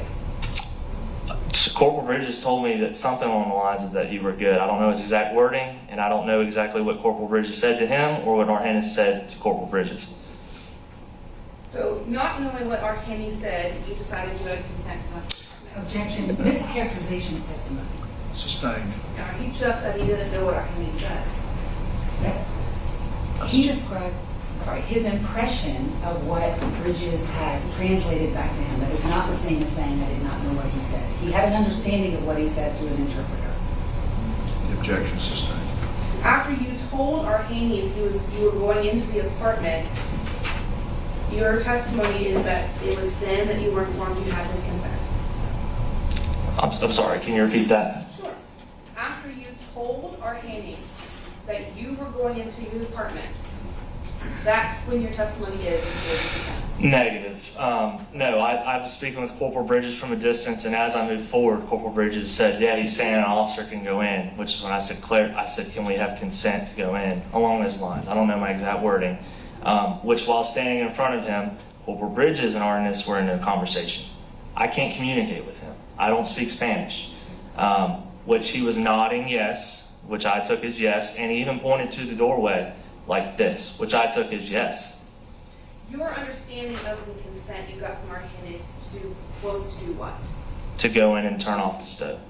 When you went inside, did you have consent to wake up either of his roommates? I did not ask for consent to do that, no. Did you have consent to hold his roommates outside into the area where the other police officers were? I did not articulate my officer's safety to Arhaney. Now, you testified with Ms. Ross that you weren't aware whether or not the male in the bed was sleeping, right? Right. But on the video, when your sergeant asked, is he sleeping, you said yes. Because he wasn't responding to me. He was laying in bed with covers. In the morning hours, I assumed he was asleep. So you did assume that he was asleep at that time? Yes. And as soon as you awaken Mr. Jose Ibarra and pull him outside, he was detained at that moment, right? Correct. Not free to leave. Correct. And after you had detained him and he wasn't free to leave, you began to question him? Not directly. I had to use translator. But through the translator, you were asking him about the marks on his arm and his hands? I believe so, yes. And you hadn't read him Miranda before doing that? No. And you hadn't asked this Spanish-speaking officer to read him a Spanish version of Miranda? No, because he was not under arrest.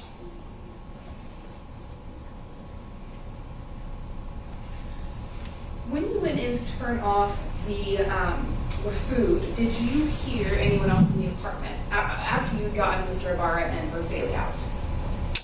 So once they were removed and I walked back to the kitchen, no, I couldn't hear anything. No. Did you see what looked like anyone else remaining in the apartment? No. You were aware that the people being detained had identified 5 total roommates that lived in this apartment. Is that right? I was informed, so initially I was informed there were 3 other people by Diego who told, I believe, Officer Bridges who told Johnson that, who I was informed from. And then once Arhaney was removed, he told me there were 2 other people inside. And so once you had those 2 other individuals in the apartment outside, you had no other information of remaining individuals in the apartment? I was not sure if anybody was in there or not. But you had no positive information that would indicate that there were? No one blatantly told me, yeah, there's one more person. So when you went in to perform the protective sweep, after you had already entered to turn off the cooking, did you have any additional information leading you to believe there was someone in there? No, other than the fact that there was a bathroom and other items that we couldn't see, no.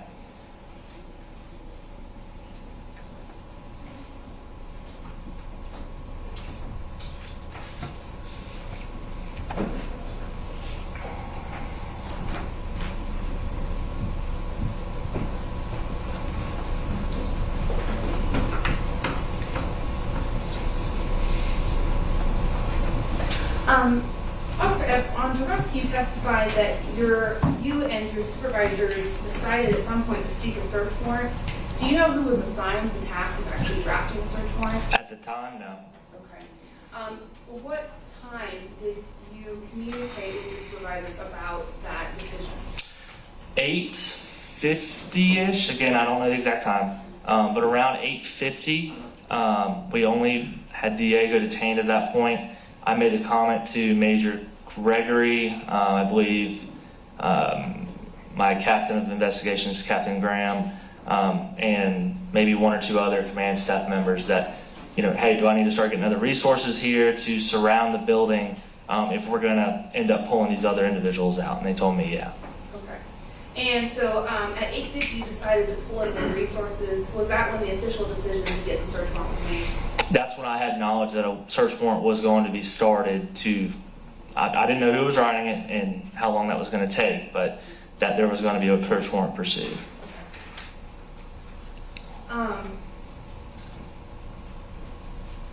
Going back to this issue of Diego leaving the apartment, did Sergeant Johnson specifically tell you that he saw Diego leave the apartment? I believe, if I'm remembering correctly what Sergeant Johnson told me, they stopped him away from the apartment, walking towards, I guess that would be Rogers Road or Millage Extension area, and then they walked back to there. So I don't know what happened prior to me getting on scene and how they ended up in front of that apartment, but Diego confirmed to them and to me later on that yes, this is my apartment, or to my translator. And he confirmed that to you before or after 8:50? That would have been before, yeah. No more questions. Oh, sorry. Just quickly go back to the timeline. At what time did you get word that the search warrant was being signed by the judge? Well, due to me being we were separated a little bit. Once I did my consent to enter, retrieve them, and I reconvened with my command staff, they said the warrant is being typed to do the protective sweep, is what they instructed me. So I don't know the exact time that it was started and the exact time that it was signed. I just know that the process had begun and that investigator was writing it. Okay. So you didn't know that it was being presented to the judge at that time, but you knew it had officially started being drafted? Yeah. Okay. No further questions.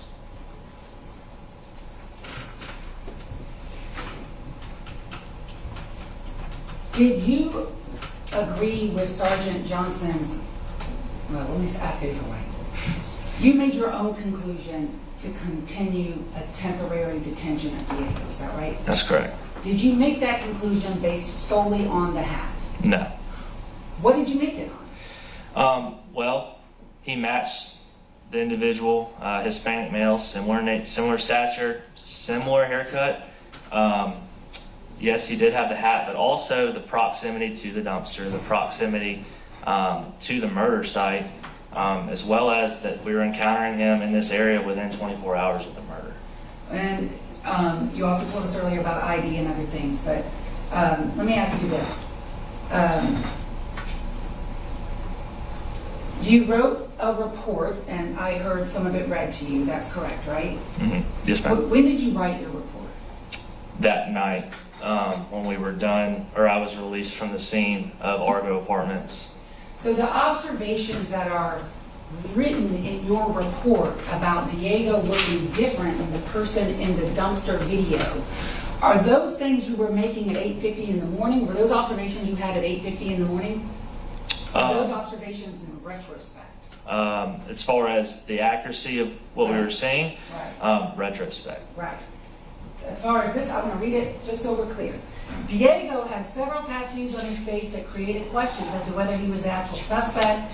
He was a Hispanic male with light facial hair, I would describe as scruff, and had highlighted hair.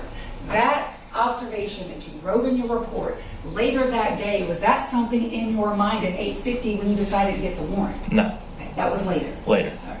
At the time that you decided and told your command staff, let's start this warrant at 8:50, what did you believe about Diego at the time? No, let me strike that. What did you believe about the apartment? I believe there was a fair probability there was evidence of the Lake and Riley murder inside of that dwelling. And what made you believe that? That Diego came back to that apartment, led officers back to that apartment, or was seen exiting that apartment with that hat on, matching the male who was discarding evidence tied to the Lake and Riley murder. And all the other things that you had told us already. I won't make you repeat. Correct. All right. Why did you not take Argenis up on his offer to go in with you to turn off the beams on the stove? From an officer safety standpoint, I didn't know if this murder involved one individual or if it was a group of individuals at this time. And I did not want another individual walking in there back into an environment where there's potential evidence or distracting me while I'm walking into the apartment. That's all I have, Your Honor. Let's go back to the timeline of these observations about Diego.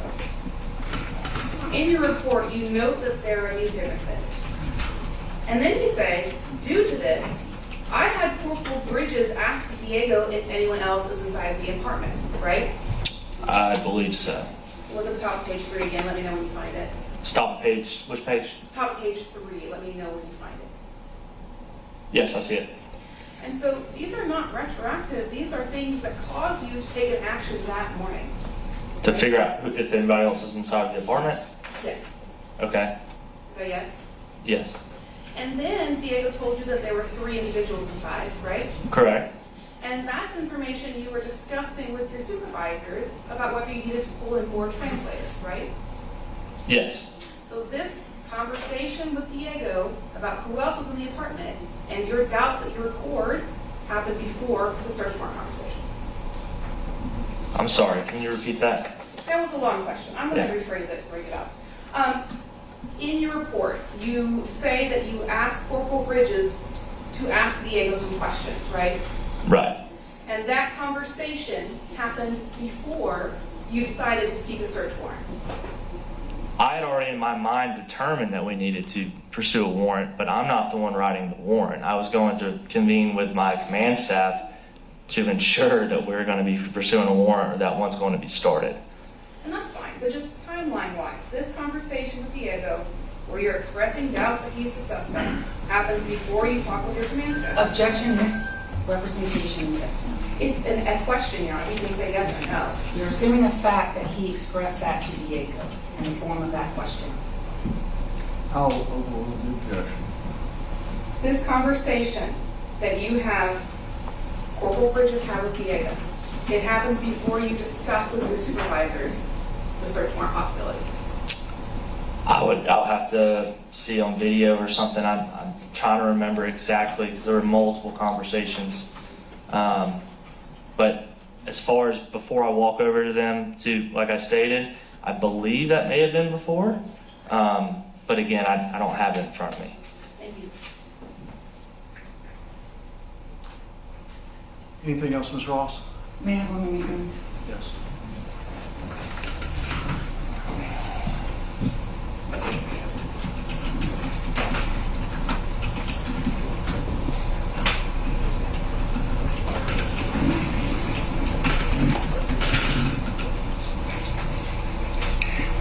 Let me ask it a different way. Sergeant Adams, at the time that you made the decision to have a search warrant application made for the apartment D, 1 of 26, had you decided in your mind that Diego did not match at all the person in the video? At that time, no. Okay. So at the time that you made the decision to seek a warrant, did you think he could be the person in the video? I felt it was probable, Okay. possible. That's all I have. Thank you, Your Honor. No, sorry, Your Honor. Can he be excused? Yes, Your Honor. Yes, Your Honor. You're excused. Thanks, sir. Can you all give me some, your thoughts on timing? I'm trying to get through this subject before we move to another one and even consider a break or certainly a lunch break. What are your thoughts? I will first confess that I am the worst person to estimate timing, and will make you very angry with my inaccurate estimates. But I will tell you that I have 3 additional witnesses. They are shorter than these first 2, but they still, combined all 3, may take an hour at least. If that is a An hour each? No, an hour for all total. 3. Okay, here's what, and this is something to change, but I think everybody needs to know something. We're going to take a 10-minute recess, then come back and get through that, and then see what we're going to do about lunch, if anything. Yes, sir. Yes, Okay? sir. Yes, sir. Thank you. 10 minutes.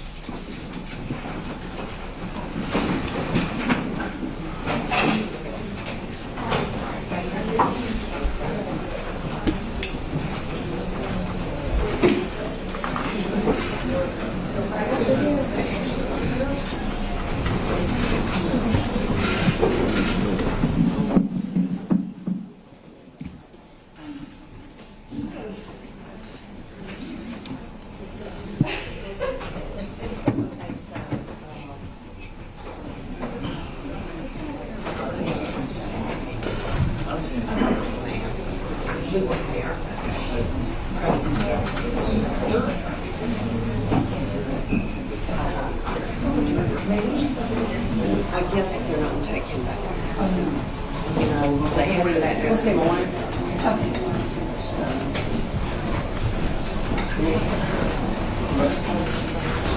I know. We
Oh, me too. I know.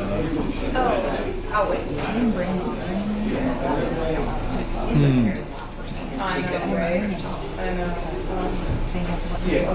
I know. I know. It's amazing.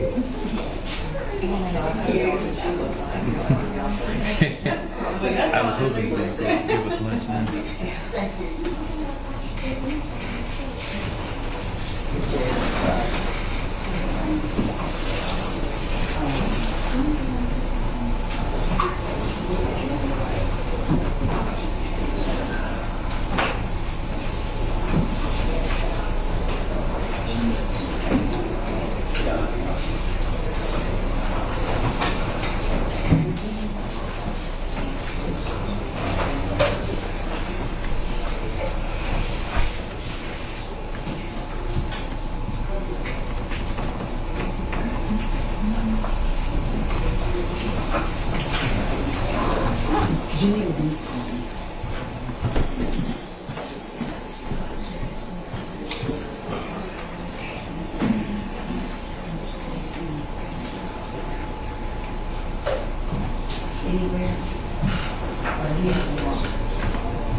Okay.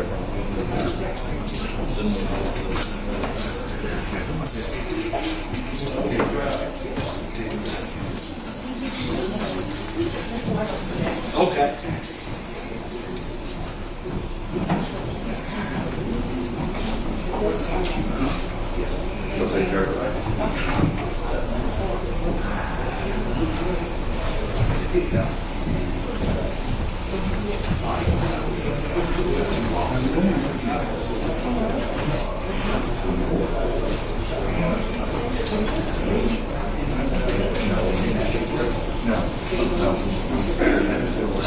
somebody we already got. We lost 2 slots. So.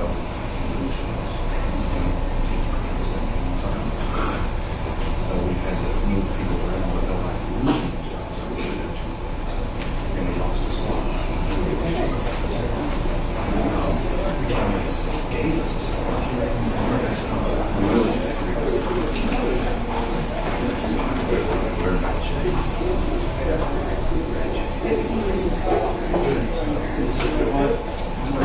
All right, good. We'll just keep having that attitude. Oh, yeah. Shift in thinking. Okay, wait.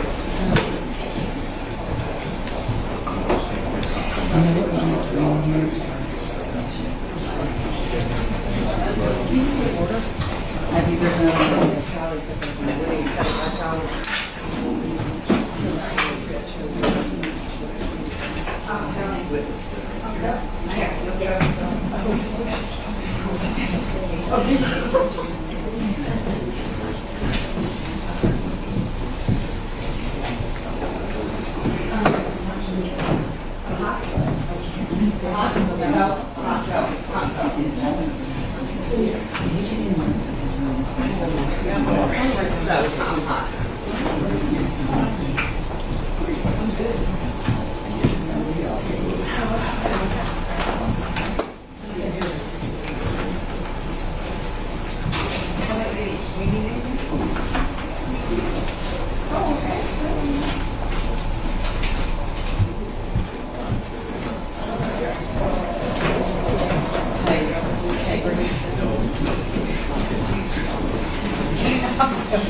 No, you'll be on, but I'm still I know, we just. Yeah, you just have to forget it. For the most part, I'm really. We upstairs. See, top of my head. Every day, and it was kind of like, you know, that. Right here. Yeah. Everyone's different, man.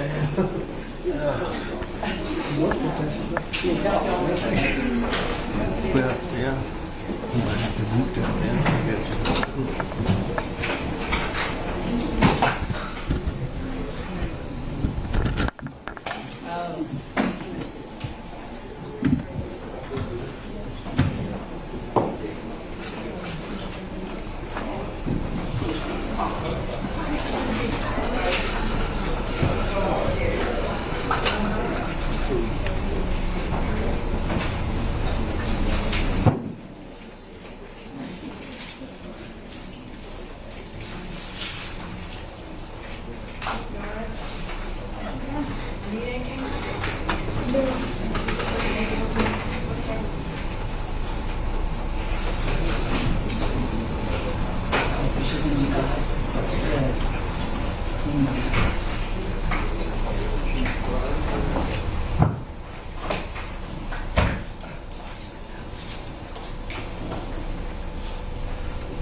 What witness are you using?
Remain seated. Court will come to order.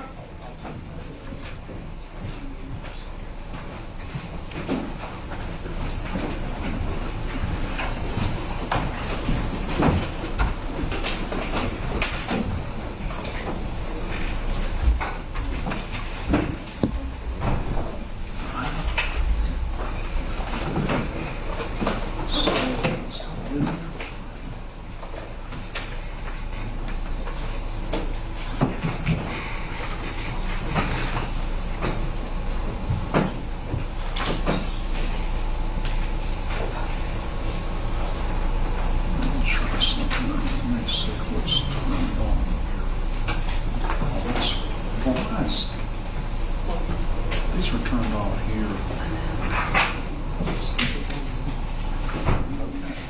Who's the lawyers?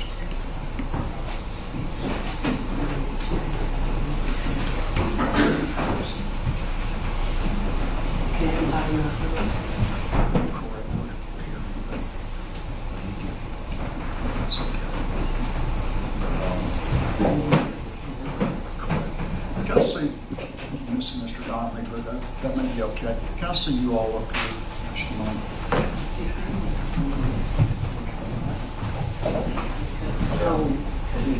So, I really, I'm bring this up because it's not apparently we are not picking up our cases.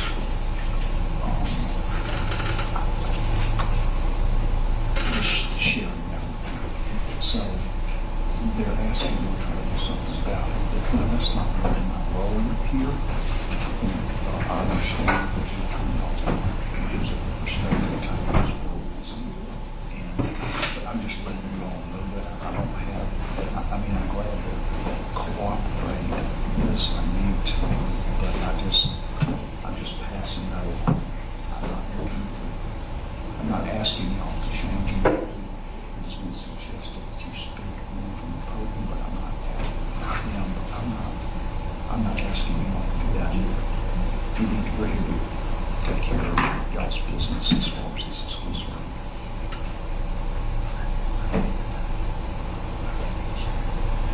But I'm just passing it along. I don't have any suggestions past that.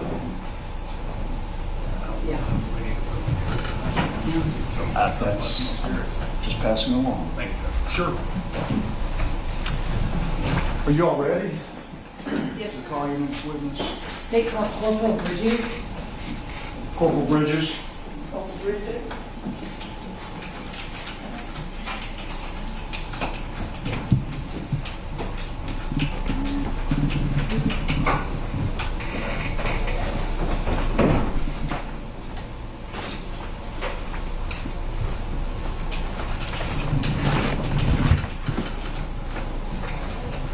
She'll swear you in. Sorry, keep forgetting. Raise your right hand, please, sir. Do you swear from the testimony you will give today in the matter of State of Georgia versus Jose Ibarra will be the truth, the whole truth, and nothing but the truth, so help you God? Yes. Thank you. Please take a seat, state your name, and spell it for Madam Court Reporter, please. Spell the name? Yes, state it and spell it. Oh, Mason Bridges, M-A-S-O-N, Bridges, B-R-I-D-G-E-S. Where are you employed? University of Georgia Police Department. And if you could adjust your mic a little bit and speak a little bit into it, because I am having a hard time hearing you from where I am standing. And I need to make sure that the defense can hear you as well. Thank you. If you can end up about, say, 6 inches from the microphone, that'd be good, and then I can make further adjustments from here. Thank you. How long have you worked for the University of Georgia Police Department? Since December 2020. What are your duties and responsibilities there? I'm currently a police corporal, so I train other officers and patrol duties. And are you post certified? Yes, Do you have the ability to speak Spanish? I do. Would you tell the court, please, how is it that you know how to speak Spanish? And how would you describe your fluency in that language? It was my first language because my mother was from Mexico, and so I grew up speaking that before I learned English. Have you been speaking Spanish your entire life? Yes. How old are you? Not to be rude for the record, but how old are you? 29. So for 29 years, you've been speaking Spanish. That's correct. Did you get a call from Sergeant Epps on February 23rd of 2024 to assist him in speaking with an individual? I did. Did you respond to that call? Yes. And at approximately what time did you get there? Can't say exact time, but it was between 8 and 9. In the morning? Yes. And may I approach the witness, Your Honor? Yes. Mandy, what's been marked for identification purposes as State's Exhibit 6. Do you recognize State's Exhibit 6? Yes. What is it? It is my flex cam footage from that morning. And is that the footage of, you say that morning, you were wearing a body cam that morning? That's correct. And did it record your interactions that day with these individuals? It did. And have you seen that body cam footage prior to today in I State have. 6? I have. And is State 6 a fair and accurate recording of your body cam video? It is. State would move to admit State's Exhibit 6 and request permission to publish. Any objection? No objection. 6 is admitted. You may publish.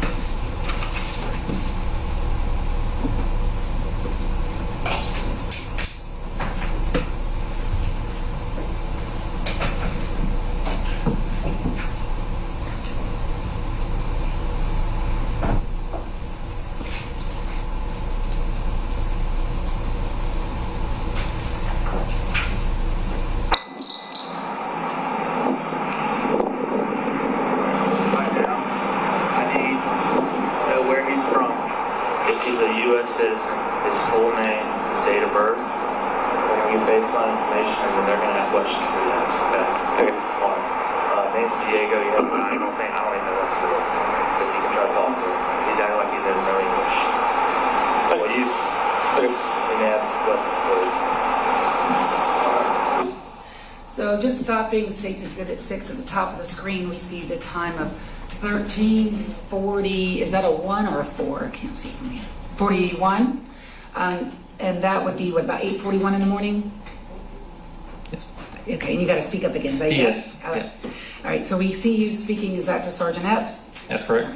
And at some point he's asking you to translate, or he does immediately ask you to translate. And do you engage in conversation with Diego? I do.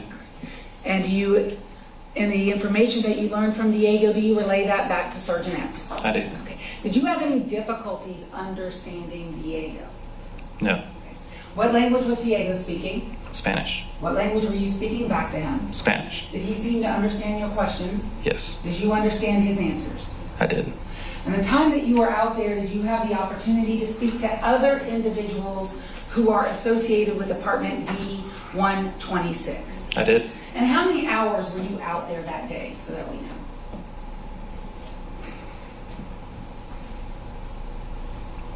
I can't remember off the top of my head, but it was a good bit of hours. Did you stay there even after it got dark? Yes. So at least 12 hours, or around-ish? Yes. You gotta say yes or no for Yes. me. Yes. Sorry. She cannot take down your head. All right. Thank you. At some point, did an individual who's wearing a yellow shirt named Arhenis come out of the residence? He did. Okay, and I'm going to go to that part. When he came out, did he have anything in his hand? Trash bag.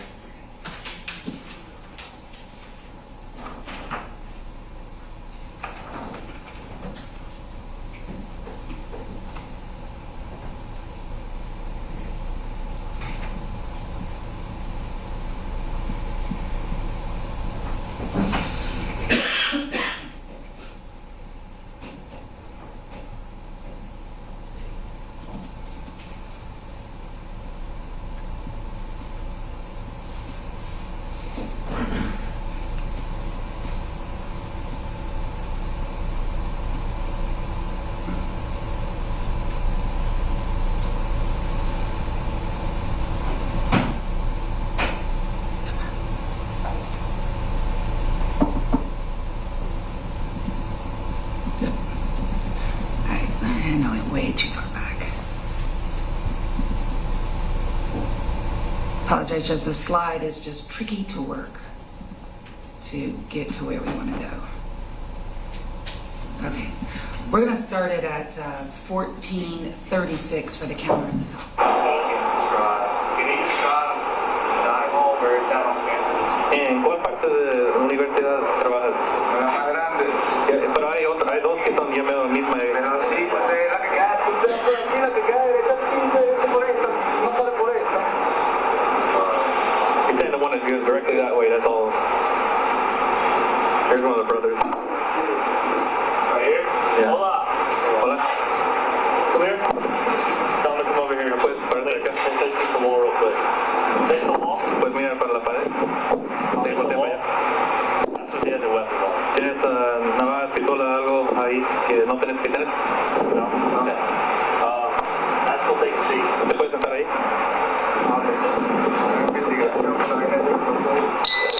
Danger looks very carefully. In fact, why don't we...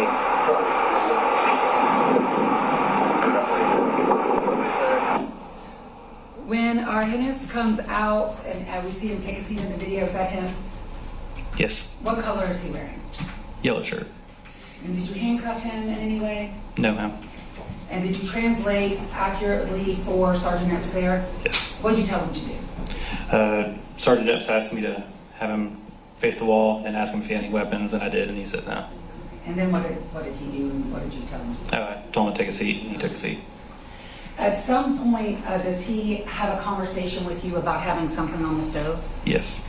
And before I go to that, because that's where I'm going next, what language was Arhenis speaking to you? Spanish. What language were you speaking back to him? Spanish. Did you have any difficulty understanding him? No. Did he have difficulty understanding you? No.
Hey, Josh.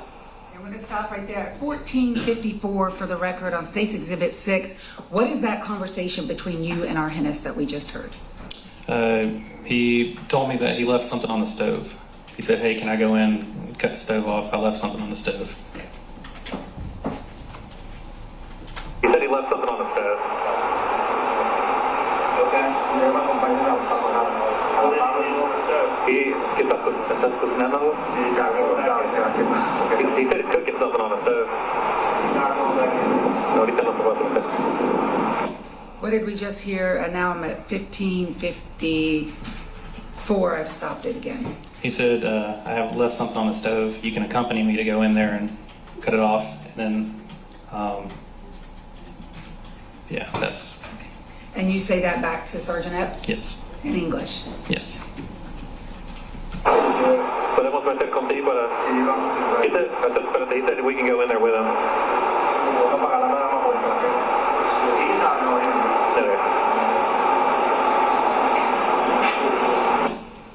And what was that part now at 1455? I asked him if we could go in, and he said, yes, you can come with me.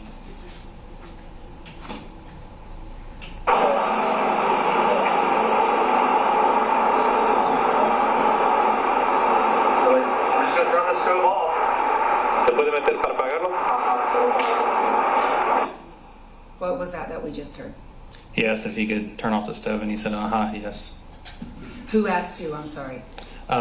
Sorry, Sergeant Epps asked me to ask Argenis if he could go in and cut the stove off since he couldn't go in. And did you ask Argenis that? Yes. And what was his response? Yes. Yes. ¿Se puede meter el para pagarlo? Okay.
He said he left something on the stove. Josh is going to try and cut it off, but we're going to go ahead and get the guy out if you want to watch. Translate one at a time. Yeah, you there.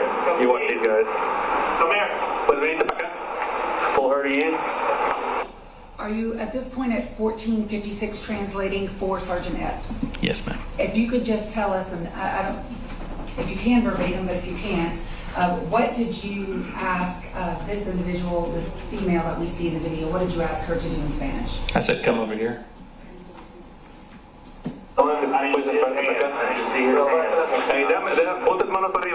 Tell him to slowly get out. Ask him to do anybody else. Despacito, salte de la cama. What did you say there at 1457, and who are you talking to at that point? At that point, I'm talking to Jose, and I said, can you get out of the bed slowly? That's a match right there. Hay alguien más ahí. Me slowly. Camina acá, despacito. Ven para acá. ¿Tienes algo en tus bolsas? What are you asking Jose to do at this point at 1457? I told him to come towards us and asked him if there was anything in his pockets. ¿Hay alguien más aquí adentro? No. I said no. Only. Vente para acá. Ahorita él va a pagarlo. There's nobody else in here? ¿Hay alguien más allá adentro? No. No. He said no. The female and then the male that you've identified as Jose, were you speaking to them as well? Yes. And what language did you speak to both of them? Spanish. And what language did they both of them speak back to you? Spanish. Did you have any difficulty understanding them? No. Did they have any difficulty understanding you? No.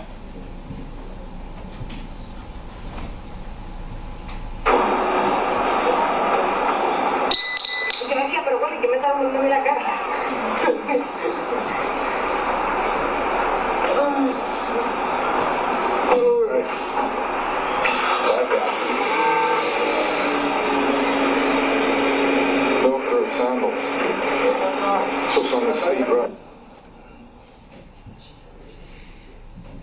At some point when the female, later identified as Rosebelly, comes out, she says something in Spanish. Do you know what that was? Did you hear it? Do you want me to rewind it? Could you rewind it, please? I will rewind it, yes.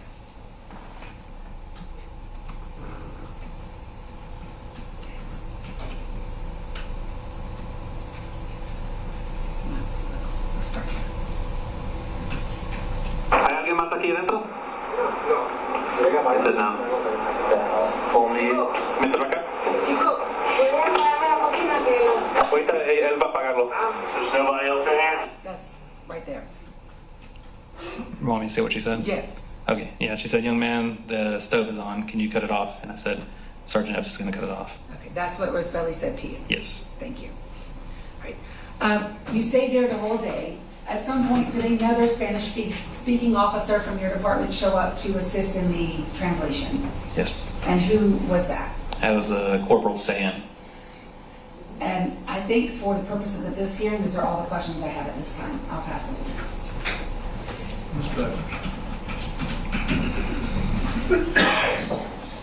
Officer Bridges, when you were communicating with Arhaney, did you translate exactly what Sergeant Evans was saying to him?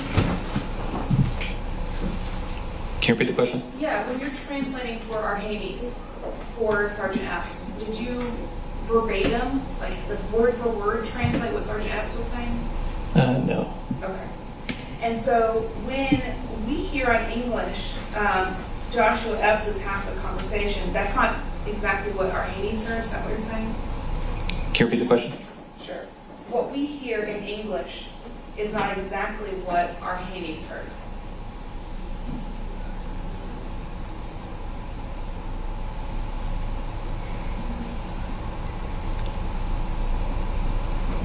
Sorry, can you repeat it one more time for me? Sure.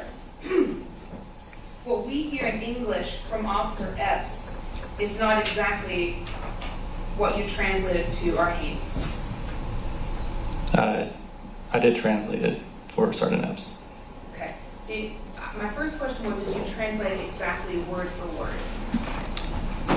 When translating to languages, you can't do word for word. Okay. I guess as close as is possible, were you trying to give the same statement back to Arhaney's that Sergeant Epps was saying? Yes. Okay. So what we hear in our part of the conversation in English is that Arhaney's left something on the stove. Is that what he told you? Yes. And he wanted himself to go turn it off? That's correct. And he was told no? Yes, he was told no.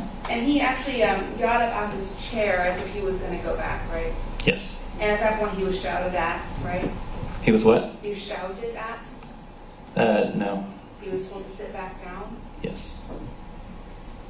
He then said, well, an officer can come with me to the apartment to turn off the stove, right? That's correct. And again, he was told no. That's correct. He told you he was afraid of his food burning, right? Yes. And again, he asked to go with an officer into the apartment, right? Yes. And he was, for a third time, told no, right? Yes. Then Officer Epps tells Arhaney that Officer Epps is going to enter the apartment. Is that correct? Can you repeat that? Then Officer Epps tells Arhaney through you that Officer Epps is going to enter the apartment. Yes. When we hear it in English, it is a statement. Yes? Are you asking me if it was a statement? Yeah. and that's how you translated it to Arcanes. Yes. No further questions. Redirect. Corporal Bridges, did Arcanes give Epps consent to enter the apartment? Yes. How did he do so? He said yes and nodded. Yes. He said yes to what? Yes, he can enter the dwelling to get cut off the stove. All right, thank you. Anything else? That yes and nodding was in response to Officer Epps' statement that he would enter the apartment. Yes. Officer Epps asked me to ask him if he could go in with a question mark. When we just went over, when he came back the third time, he stated in English, "I'm going to go into the apartment." That was what we heard on the mic. Do you recall that? Could you replay the body cam? We can. No, go right ahead. Should be.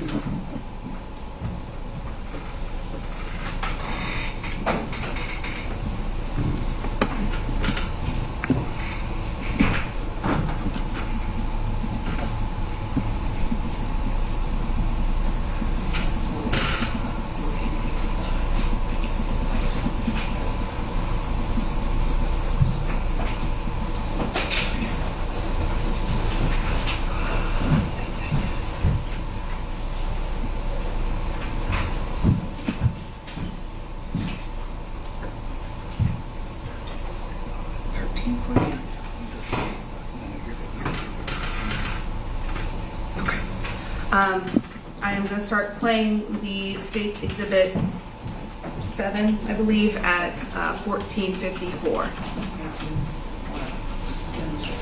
Number 6, State's Exhibit 6.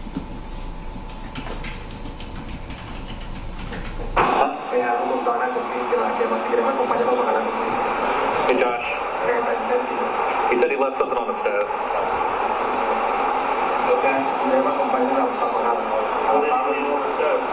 ¿Qué estás cocinando? He said he's cooking something on the stove. No, ahorita no se va a meter. Podemos meter contigo para... He said we can go in there with him. Okay.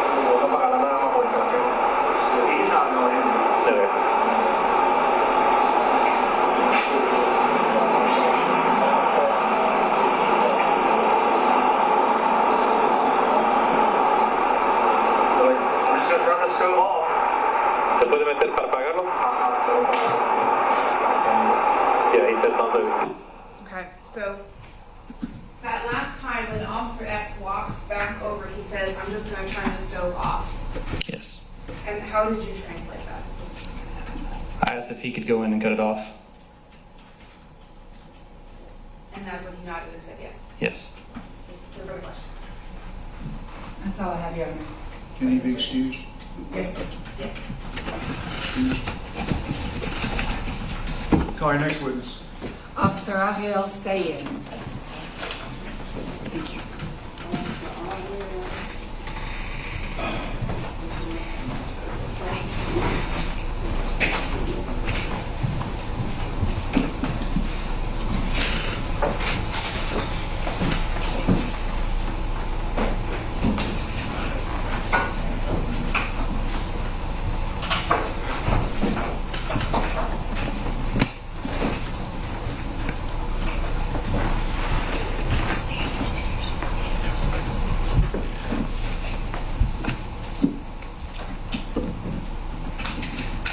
Would you raise your right hand, please, sir? Do you swear or affirm the testimony you will give today in the matter of State of Georgia versus Jose Ibarra will be the truth, the whole truth, and nothing but the truth, so help you God? I do. Thank you. Please take a seat and state and spell your full name, first and last name on here, please. My first name is Raphael, spelled R-A-F-A-E-L. And my last name is Sayan, S-A-Y-A-N. Where are you employed? University of Georgia Police Department. How long have you worked there? 5 years. What are your duties and responsibilities? I'm a corporal on the patrol side, so my duties are to train new officers that I receive. Are you a post-certified police officer? Yes, ma'am, I am. Do you also have the ability to speak Spanish? I do. Would you tell the court, please, how do you know how to speak Spanish? Well, I've been speaking Spanish for about 30, well, next week will be 34 years. I lived in Peru for a year. In my household, we speak we speak both Spanish and English. So, and my wife is Colombian, so we speak a lot of Spanish towards one another. Are you bilingual? Yes, ma'am. Can you speak Spanish fluently? Yes, ma'am. Can you read and write in Spanish? Yes, ma'am. Were you called by Sergeant Epps to assist him in translating with some individuals who were outside of an apartment D126 on the 23rd day of February 2024? Yes, ma'am. Did you arrive to that complex wearing a body cam video? Yes, I did. And were your conversations with those individuals captured on your body cam video? Yes. How long would you say you were at the apartment that day in total? I would say roughly 9 to 8 hours.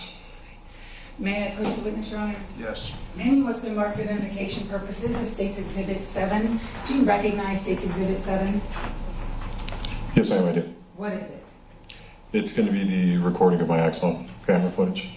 Have you had an opportunity to see it prior to today? Yes, ma'am. And is it an accurate recording of your Axon body cam video on the 23rd day of February 2024? It is. State would move to admit State's Exhibit 7, request permission to publish. No objection. 7 is admitted. You may publish.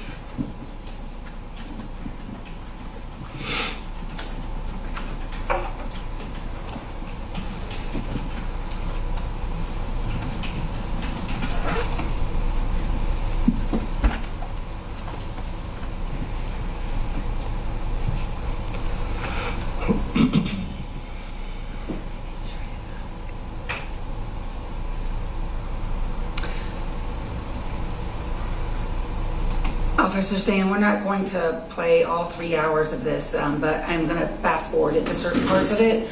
But I am looking at the top screen and I see a counter of 14:04. What time is that? 14:04. I would say that's about 9 a.m.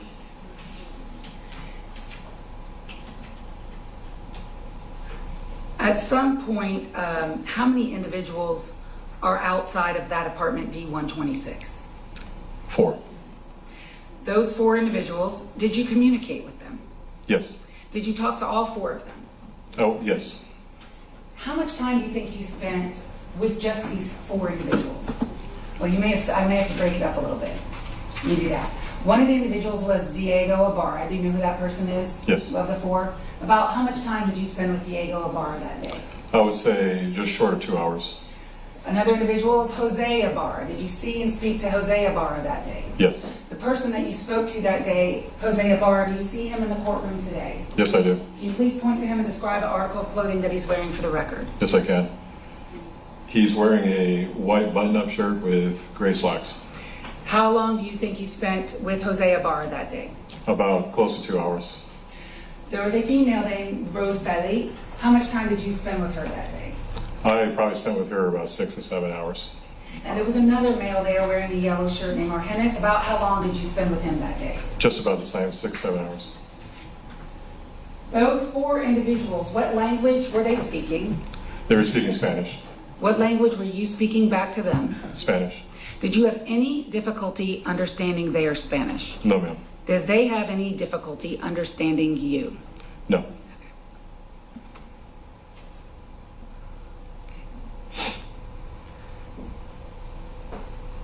When they were out there, now I'm going to start at 14:59. Do you see that in the top corner? Yes, ma'am. Do we see at 14:59 all 4 of those individuals that we discussed out there? Yes. Outside the apartment? Yes, I do. Were any of those 4 individuals, were they restrained in any way? In no way, ma'am. Were they handcuffed? No, ma'am. Were they allowed to communicate with one another? Absolutely. Did they in fact communicate with one another? They did. Were they permitted to do other things like, for example, smoking? Were they smoking cigarettes on and off? Yes, they were. We see a person in the center of that screen with the bag in his lap, is that Diego? That is Diego. Was that individual able to keep his bag on him when y'all were there? Yes, he was. At some point, well, where we're at right now, you said you spent a little less time with Jose of all the people there. So my question for you now is, from the time that you got there and started interacting with these 4 individuals until the time that Jose Ibarra was arrested, were you standing out there talking I was. and communicating? Yes. How would you describe the vibe, for lack of a better term, but how would you describe the vibe between these 4 individuals while you were there for that about 2 hours? The best way I could describe it was very calm, relaxed setting. And why would you say that? What did you observe that made you say it's kind of calm and relaxing? A lot of them were just sitting, laid back, laughing, goofing off a little bit. So that to me made me feel like it was a very relaxed setting. Did Sergeant Epps ask you to advise these individuals of a few things in Spanish? Yes, And did you do that for him? I did. Specifically, did he ask you to advise them that he had obtained a search warrant for the residence? Correct. And did you do that? Yes, I did. Translate that. I don't want to go to that part.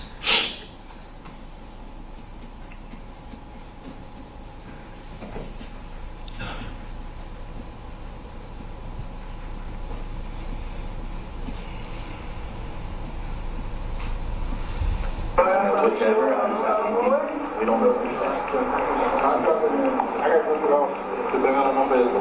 ¿Dónde son? Venezolanos.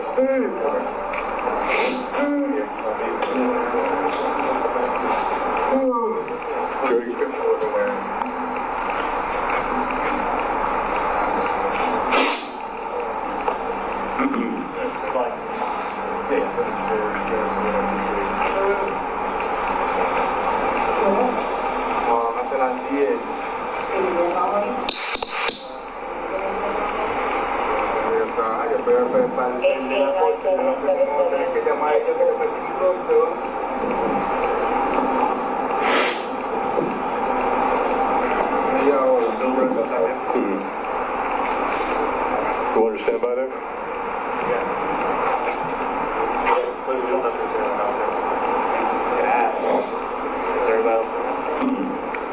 ¿Hay más gente dentro del apartamento?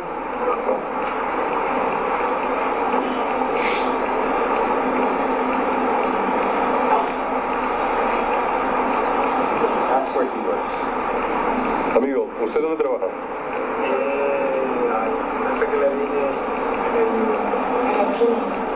¿En dónde?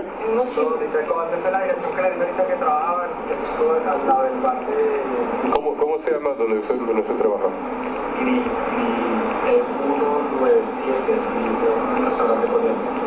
Es un restaurante coreano. ¿Queda lejos de acá o dónde? ¿Por dónde? The Korean restaurant downtown. That's what he sounds earlier. I think it's wrong. Ask him where he works. ¿Y usted, señor, dónde trabaja?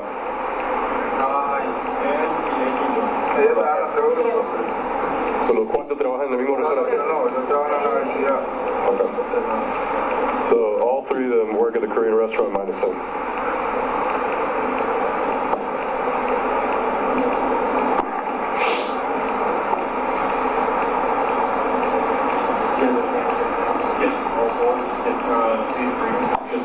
¿Y cuánto tiempo están acá? ¿Cuánto tiempo? Yo estoy bueno, en realidad estoy aquí antes desde octubre. Octubre. ¿Cómo llegaron? Yo estaba en Nueva York primero. ¿Dónde? Porque no había trabajo. ¿Está lejos? Nueva York. Hace mucho frío por allá también. Ahorita demasiado. Demasiado. ¿De qué parte de Venezuela son ustedes? ¿De dónde?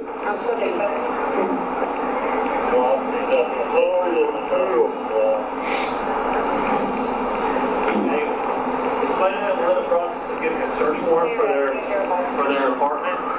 No one else is going to go back in there. I have the right to go in and make sure no one else is in there. So I'm going to do a protective sweep of the place. Okay. So tell them if there is someone else in there, they're not telling us. I need to know now so nobody gets hurt. So vamos a recibir un permiso para poder buscar dentro de su apartamento. En este momento, ¿hay alguien que está dentro del apartamento? Nadie. Ok, so lo que él va a hacer es él va a entrar y va a chequear para verificar que no hay nadie. Okay. I'm going to stop at 1502. Can you tell us what you were telling them in Spanish? I was explaining to the residents of D126 that currently we were getting a search warrant to search inside of the apartment, and I asked them if there was anybody inside.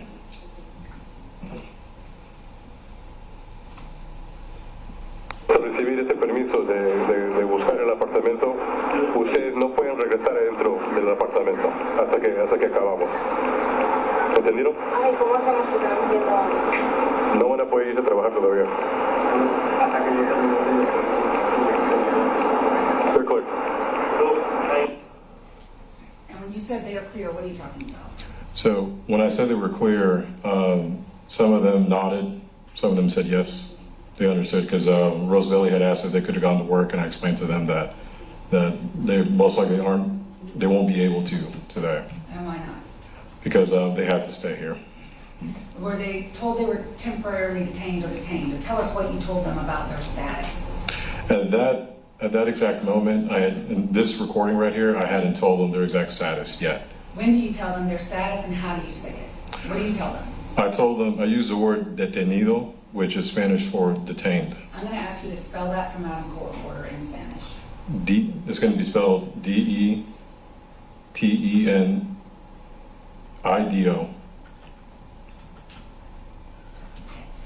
So you used that word in Spanish. Tell us again what it meant. It means detained. Did you tell them they were under arrest? No, ma'am. At some point during the hour and a half or so that you spent with Jose Ibarra, that's what I'm going to focus my questions on, did you ask him questions about his injuries and things that you saw on him? Yes, I did. Tell us, first of all, how did you ask those questions? The manner that I asked him to show me his body, his hands primarily, was more of a request than a command. Tell us why and how you did it. I opened up the conversation by saying, "My friend, could you do me a favor?" And why did you gave us the English version of that, my friend, will you do me a favor? And you said that in Spanish to him. Yes. Would you like me to say it in Spanish? You could say it in Spanish, but I'm not sure she'll get it. That matters, but you said it in Spanish. Yes, ma'am. Great. And then, did he understand you? Yes, he did. And why did you say it in that manner? Just coming back from my Spanish roots, my Latin American cultural roots, I understand that you speak people with respectfully. And why would you speak with someone respectfully? Why do you do that? Well, it's how I was raised, but also it's just the manner that I am. It's just my mannerisms. Mm-hmm. Were you respectful to everyone out there, all four of the detained individuals? Yes, ma'am. Absolutely. And were they respectful back to you? Yes, they were. Okay. How would you describe y'all's rapport? I would say it was a very good rapport. So prior to asking, what did you observe about Jose, first of all? Something that struck out about Jose was his demeanor. He was very quiet, kept hiding his arms, his hands. If it wasn't in his pockets, then it was in his armpits. He seemed very nervous in a sense. At least that's what I could pick up. Did you observe anything physically about him? Yes. I noticed that his knuckles were reddish in color, and I could also tell that he had a scratch on his upper left wrist, the inside of his left wrist. How close were you standing to him during this time period? I would say less than 3 feet. I'm going to start again the video around 15:15 or at 15:15, and I'm going to play it while you're asking him the questions. And so when I start it and you start speaking to him in Spanish, is this the part where you say to him, "My friend, will you do me a favor?" It's about to come up, yes. Okay.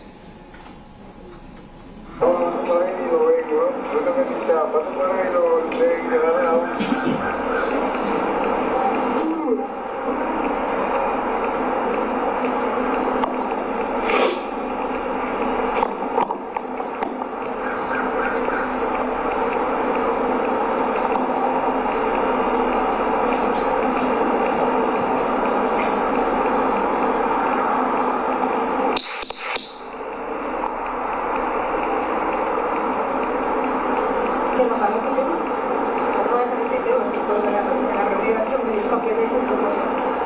Soy adulta.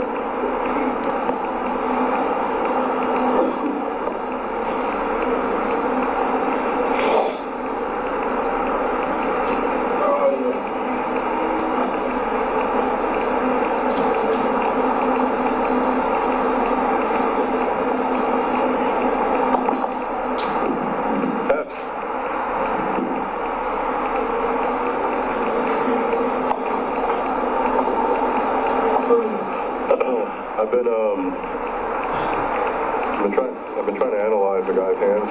The guy who's sitting in the windowsill. His left knuckles, they look really red. I don't know, maybe like. Amigo, un favor. ¿Puedes sacar la mano así? See how red his knuckles are? That's what happened. Una pregunta, ¿por qué tiene ¿por qué lo tiene rojo? Por el frío ahorita. ¿Por el frío? What happened to his arm? ¿Qué le pasó ahí? No, esto se recibe. ¿Hace cuánto tiempo? What happened there? El rato de Raúl y está viendo esta cruz allá. Son más allá. Le tenemos que callar. Mira, what happened there? ¿Qué pasó acá? ¿A dónde? No tengo nada. Acá. ¿No hay nada? ¿Puede subir la manga? Open up.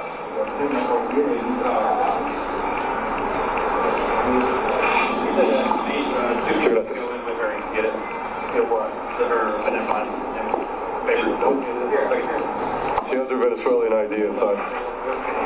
Okay. He's attributing the red knuckles. And the scratch over there is You get hit in the face or anything? ¿Usted le han pegado en la boca? No, el frío. Yo uso por el frío se patea los rayos boleta. Don't pick up his hair. ¿Puede levantar su cabello? No. De los dos lados. Why's your forehead red? Porque está rojo en su frente. No, yo uso gorra aquí. Yo uso gorra aquí. He's saying that that's from the headband from his hat. What kind of hat does he wear? ¿Qué tipo de gorra usa usted? So the cap, just like that. Thank you. Muchas gracias. So I'm going to stop it at 15:18. Just in summary, could you summarize to us what was said between you and Jose Ibarra? I began asking him, at first I asked him if I could please see his hands, which he understood my request and he pulled them out. I started asking him why his hands were reddish. He understood that, and then I started asking him about the inside of his arms, inside his bicep, the inside of his, I would say his upper bicep, his shoulder area. I requested him to pull up his shirt, and then I asked him about his forehead. And did he answer your questions? Yes, he did. At this time, was he under arrest? No, ma'am. Was he detained? Yes. During this encounter, when you're asking him these questions, did he ever tell you he didn't want to answer your questions? No. Did he ever try to leave? No. Did he ever tell you he wanted a lawyer? No. Did he ever refuse to answer your questions? No, ma'am. Did you have your weapon out in any way that we can't see in the body cam video? No, ma'am. All my firearms and less lethal weapons were put away.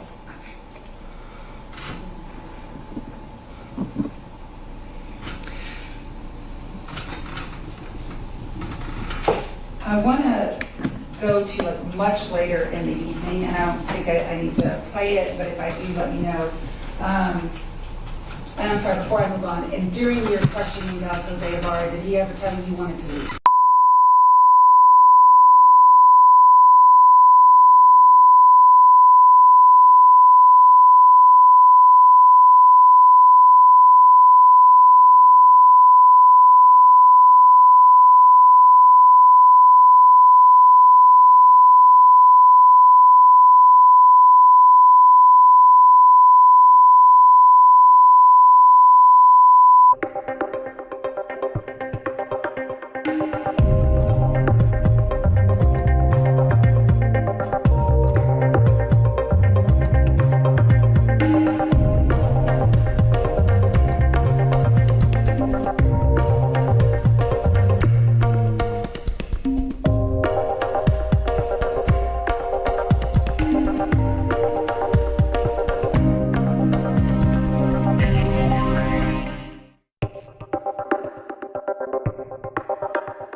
matrix in the latent itself. That's going to be your sweat, the grease. It could be blood. It could be anything that's in the matrix itself. Whether or not the clarity on that side, and then you look for the amount of detail. You know, that could be the amount of ridge bifurcations, ridge endings as a number, and you determine whether or not at that point, based on your your training and your experience and looking at latent prints, if you have enough to make a source. What's the V? That's the verification. And what we do is the blind peer review, which is the verification, which the next examiner comes in and does pretty much exactly what I did, with no help from me. Like I give no background. I give nothing about what I just did. All I do is hand over, the latent image, and I hand over however many exemplars I have, known fingerprints, and she does exactly what I did. What is blind when you say blind verification? Well, meaning that she has no idea what I did. I don't give her any information whatsoever. She's doing exactly what I did the first time. And why does it need to be blind for your verification? Well, she just doesn't have it. There's no bias at all. I'm not telling her anything about what I just handed her. And this ACE-V process that you were trained in 1994, have you been using that in your practice daily since 1994. So I'm going to make you do the math. How many years is that? It's 30. Okay. And there are 30 years, and you did the initial training, and did you have continuous training? I did, yes. Yeah. I did other training as well, and most of your other training it's just the continuation of all you're doing is the ACE-V, and all you're doing is getting better at what you do. And when you were, after you were trained by the FBI in 1994 and working as a younger examiner in the 90s, were you also trained by other latent print examiners? Oh, absolutely. Yes. The people in, my lieutenant, who was also a latent print examiner, I trained under him, and weekly, probably for 6-8 months, I would go to UGA and I would train under their latent print examiners. And it's just doing the same ACE-V. I would watch them do it. They would watch, and it's just training. And if you had to estimate the number of hours of training, that might be difficult, that you've had over the last 30 years, what would you say? Oh God, continuous. I would best it's probably, I don't know, about 600 or so. And that's not to include, I mean, that's, well, to include, we do in-house training as well. Tell us about your in-house training. So, as we have, just like I would do with Sergeant Blair, like when I have detectives that are coming in that are new to the the latent print examination, then we would have exercises. We would have, and I would run them through the HV, and they would compare latents, compare them to knowns, and I'd get to examine how they're doing their ASV, and I could give some advice and train that way. How many latent prints have you had the opportunity to examine in your 30 years of doing this? I would bet it's probably 50,000 at least. Do you belong to any professional organizations? I do. I'm a part of the IAI, the International Association for Identification. And do you also examine print evidence for other organizations besides Athens Clarke County? Yes. Who's that? It's all the surrounding, pretty much all the surrounding counties except for Gwinnett. Have you ever testified before as an expert in the field of latent print examination? Yes. Approximately how many times? Probably 25. And would that include Athens Clarke County Superior Court? Have you been recognized before as an expert in the field of latent print examination in this circuit? Yes. Have you ever had the opportunity to look at a latent print? And I guess I should back up a little bit. What is a latent print? A latent print is what would happen if you're at if you put your fingers, your hand on something, and the impression from your finger is left behind on the surface that you just touched. Now, the latent part's going to be that most of the time you're not going to be able to see it until you add a processing method to it, and that's going to bring out the fingerprint. What's a known print? A known print's the person's actual fingerprint. Have you had the opportunity to examine a latent print and compare it to a known print and see if it matches? Yes. How many times have you done that? I would guess close to 50,000 times. I mean, that's pretty much all I do. And when you do that, you follow the ASV method? Every single time. And are your results verified? Yes. Peer reviewed? Yes. Okay. Your Honor, at this time, first of all, I'm going to approach the witness with this CD. I'm showing you what's been marked for identification purposes as State's Exhibit 18. Do you recognize it? Yes. What is it? It's my CV for what I've done. State move to admit State's Exhibit 18. Any objection? No. And at this time, Your Honor, the state would tender Detective Stewart as an expert in the field of latent print examinations and comparison. 18's admitted, and any objection? I'm not going to have an objection to his qualifications, but I think that's part of what we're doing here. He's not offering it to the fact finder yet. That's right. So I don't know that Okay. I will allow Detective Stewart to testify as an expert in the area of fingerprint examination. What is friction ridge skin? Your friction ridge skin is on your fingers, your palms, soles of your feet. And what it is it's the raised ridges that you can see on your hands and your feet. What they do is, if you'll look at them, they make certain patterns. There's 3 patterns: loops, swirls, and arches. And within those patterns is where you're going to find the ridge detail, the minutia. And you've already told us what a known print is, but what I want to ask you is, what are the basic principles of using fingerprints as a means of identification? Well, first, they're persistent and highly discriminating, which means that from gestation, when your fingerprints are being formed on your volar pads, from that point there, you're going to start having your fingerprint patterns and your minutia all being developed. And then from birth through your life, your prints never change.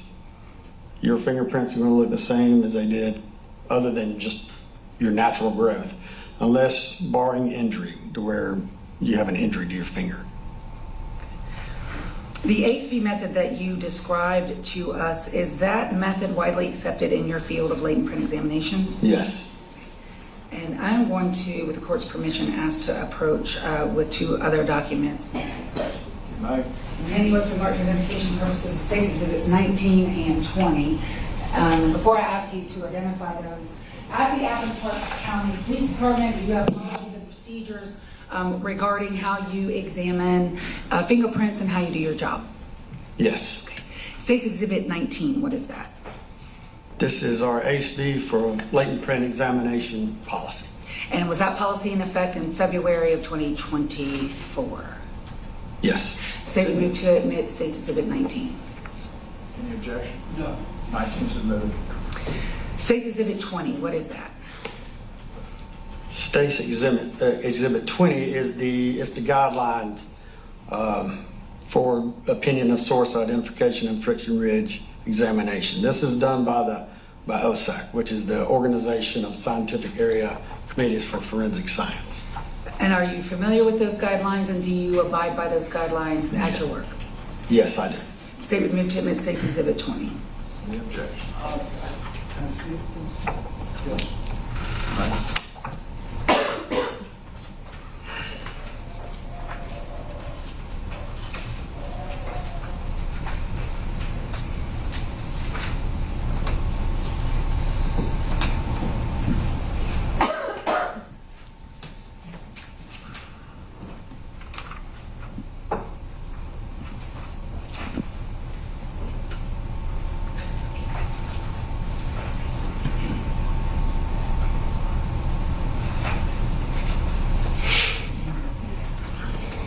That's what.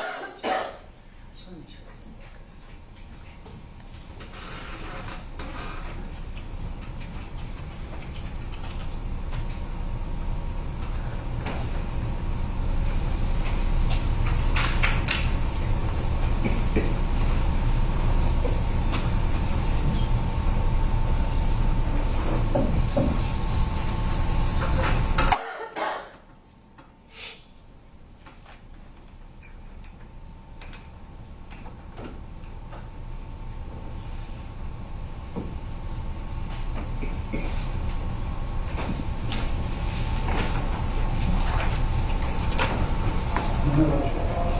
20 submitted. Is latent print analysis reliable and reproducible? Yes. And how long approximately has it been utilized by law enforcement? Probably 100 years. Were you asked to examine a latent print in relation to the murder of Laken Riley? Yes. Explain to the court what day were you asked to look at a latent, and how did it get to you? I was notified on February 22nd at 8:48 by a sergeant, which is Sergeant Pra. And what he did was ask if I could come in and utilize the APHIS terminal to enter a latent print for the UGA Police Department. What is APHIS?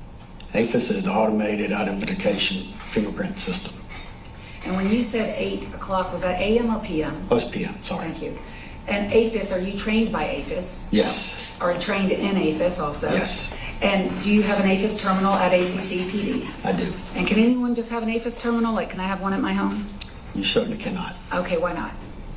Well, it's regulated by the state and by the federal government. And tell us a little bit about your training in APHIS and your experience in APHIS. I got certified in APHIS in 2003. And that was at the GBI. What they do there is your training is you go to the GBI and they instruct you how to use the APHIS, and also you test at the GBI on the APHIS. They give you a certain amount of latents, you enter them, and you get a candidate list back, and you have to properly make the identifications. So you were asked if you could come in and utilize APHIS for UGA PD. Did you do so? I did, How did you receive the latent print that they wanted you to look at? by UGA PD. May I approach the witness, Your Honor? Yes. Did you also get a digital image of it? I did. Henny, what's the mark identification purposes of State's Exhibit 22? You recognize that? I do. What is it? It's a photograph of the latent. And was that the latent that, a digital image of the latent that you were asked to examine in this case and to enter into APHIS in this case? Yes. This it would move to admit State's Exhibit 22, and for the record, I do have a 21. I'll circle back around to it. Any objection to 22? No. 22 is admitted. What did you do with the digital image of the latent that you were given by UGA PD on the 22nd day of February 2024? Myself and Sergeant Blair, we entered it into APHIS. Did y'all do it at the same time or separate times? We did it at the same time. Okay. How did you enter it into APHIS? Well, what you do is, this is a photograph, so it's scanned into APHIS. And when I scan it into APHIS, there's a procedure on there that what you do is you go through the ridges, and what you do is you find minutia, and then you select all the ridge details, the minutia you find, and you mark it on your latent. After scanning it, what happens is the computer does an algorithm on the latent itself, and also I send it in just as an image, just showing with no markings on it, asking the computer, the APHIS computer, to look at the image itself and see if it can match just image only. And did you examine that latent image on the 22nd? And it sounds like you did, but did you note the things that you saw in the latent? Sure. And did you use the ACE-B method that we've already discussed in noting the quality and the things that you saw in the latent? Yes. Could you tell us what you noticed in the latent, and did you include those in your report? Yes. Well, first, my very first thing is I noticed the pattern. I noticed the pattern that it's a left whorl. A left way? Left slant loop. Okay. And so what happens there is I notice it's a left slant loop. And then what I do is I start in the core area, and what I'll do is work my way down, and I'll start selecting minutia points. And you select them how? Well, you select them on the, well, if you're talking about the computer, you select them by, you click. And there's, when you use your mouse and you click, and it's gonna click whether or not it's an ending ridge or whether or not it's a bifurcation. And when you do that, what it does, it asks you to count ridges, and you'll start counting ridges between the whatever minutia you picked to the next one. And so when you get done with that, that's when it develops an algorithm within APHIS. So you have to do that process before loading it into APHIS? Yes, before it's sent away. And did you count ridges and minutia in this particular latent? Yes. And how many did you count or see? 15. And did you write a report, and I want to just approach with two items to kind of make it clearer. Did you write a report in this case of your findings? Yes. And may I approach, Your Honor? Yes. Henny, what's been marked State's Exhibit 21, do you recognize Stage 21?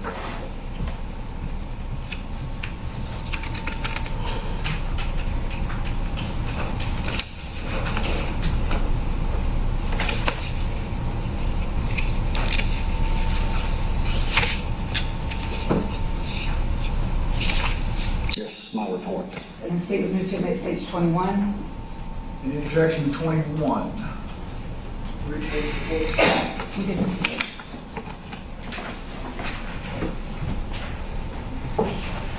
Yeah, no objection. 21's admitted.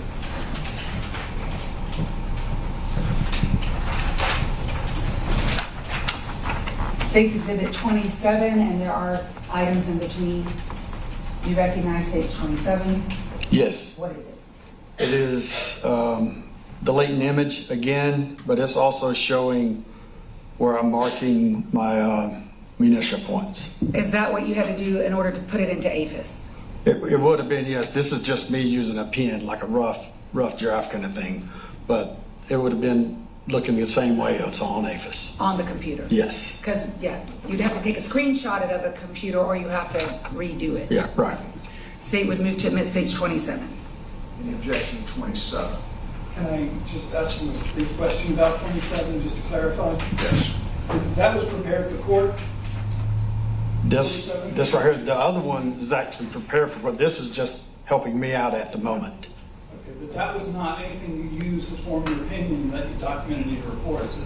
This one right here, not necessarily. This one right here is actually helping me. I was locating the points to put on, to look at, to put on APHIS to actually do a comparison. This is more of a rough thing. The actual chart itself is the one I did for court purposes. This was just more or less for me. When did you prepare that?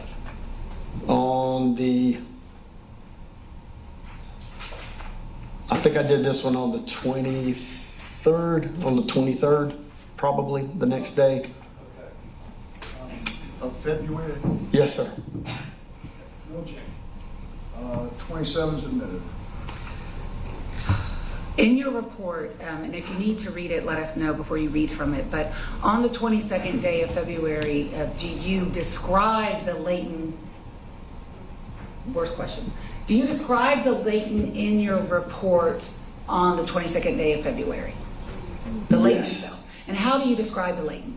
I describe it as a latent lift card. It's from the bottom of front cell phone, and I describe it as a left slant loop. And you use words like level 1 or level 2. What is that? And then the level one is actually the first thing you're looking at. Level 1 is going to be that you're seeing a pattern. You actually just you see it. There's an actual fingerprint pattern. Your level 2 is going into your fingerprint pattern and it's finding your minutia. Okay, so you describe it as what then, fully? Fully as level 2, level 1 and level 2 fingerprint. And you told us you saw 15 points of minutia? Yes. All right, so you enter it into APHIS, what happens? What happens is after you enter these things into APHIS,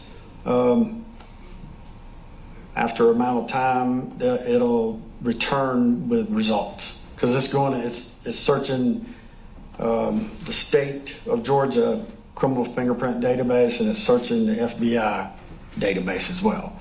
So what happens? It returns with a result.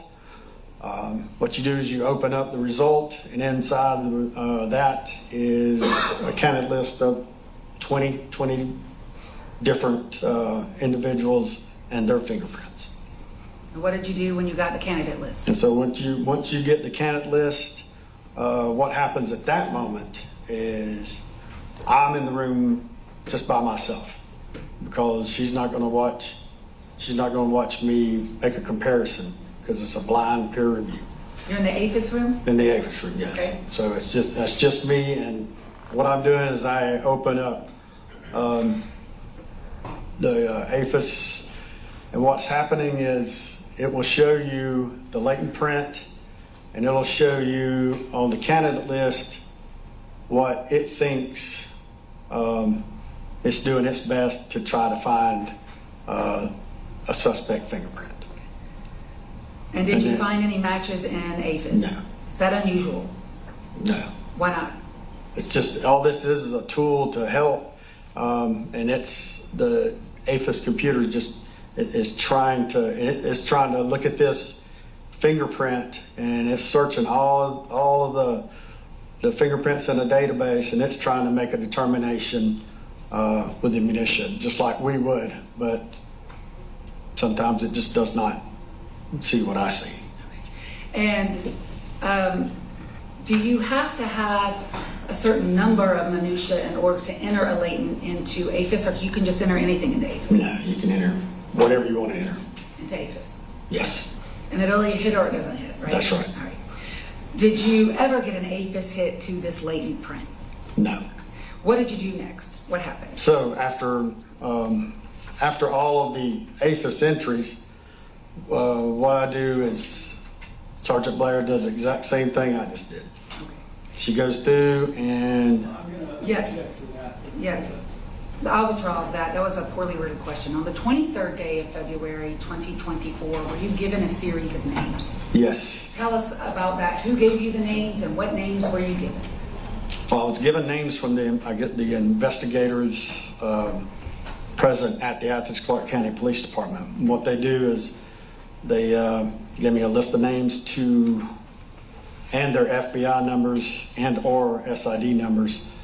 And that's for me to access the APHIS terminal where I would access using their FBI numbers and or their SID numbers to get their known fingerprints. So can you, with an FBI number, pull out known fingerprints of a particular person? Yes. And in this particular case, just so I can be specific and a little faster, did you pull out the known fingerprints of a person named Diego Ibarra? Yes. Did you compare the latent print received on the 22nd day, the day prior, to the known prints that you pulled out of APHIS for Diego Ibarra? I did. What were your results? He was not the source. He was excluded as a source of the latent. Did you pull the known prints of a person named Artemis Ibarra? Yes. And did you compare Artemis Ibarra's known prints to the latent print from the phone? Yes. Or that came to you. Thank you. And what were your results? He was excluded as a source of the latent. Did you pull the known prints of Rosbelly Flores? Yes. Did you compare? I did. What were your results? Excluded as a source of the latent. Did you pull the prints of a Javier Aguilar Garcia? And for Madam Court Reporter, it's Javier. Aguilar is Aguialr, Garcia. Yes. Did you compare his known prints to the latent print? Yes. What were your results? He was excluded as a source of the latent. Did you pull the known prints of a Jose Antonio Ibarra? Yes. Did you compare those to the latent print? I did. What were your results? In my opinion, the left thumb of Jose Antonio Ibarra is the source of the latent on the cell phone. And I'm going to ask you in more detail how you formed that opinion. But before I do that, in doing your comparisons, your eliminations, and your one identification, did you follow the ACE-V method? Every time. And did you follow your policies and procedures? Every time. And were your results peer reviewed? Yes. Now, your peer reviewer in this case for all of those was what person? Sergeant Blair, Amanda Blair. I want to talk to you then about your identification of Jose Ibarra as the known on the as the left thumb on the latent. How did you go about doing that? Well, what you do in this case, like I stated before, I'll have the latent, and I'll have the known fingerprint of Jose Ibarra. They're side by side, and what I do is I usually just like normal. I'll usually find the core. And I'll work my way out from the core. In this case, I'll work my way down, find a verification. And what I do there is I look at the known print and I find the same verification. And then what I'll do is go below, I'll find an ending ridge. I'll look over to the known fingerprint of Jose Ibarra. I found the same ending ridge. And what happened there is I start going down the latent. I'll find another bifurcation, and I'll do the same thing, and I'll find that same bifurcation. I'll do that. That's what happens, 15 times on this latent. And after you did that, did you compare it on another day? So specifically, and if you need to report, I'm going to ask you about February 26th of 2024. Did you again get another set of known prints from Jose Ibarra? Yes. And what were these known prints from? It was from the arrest. For what charge? For murder.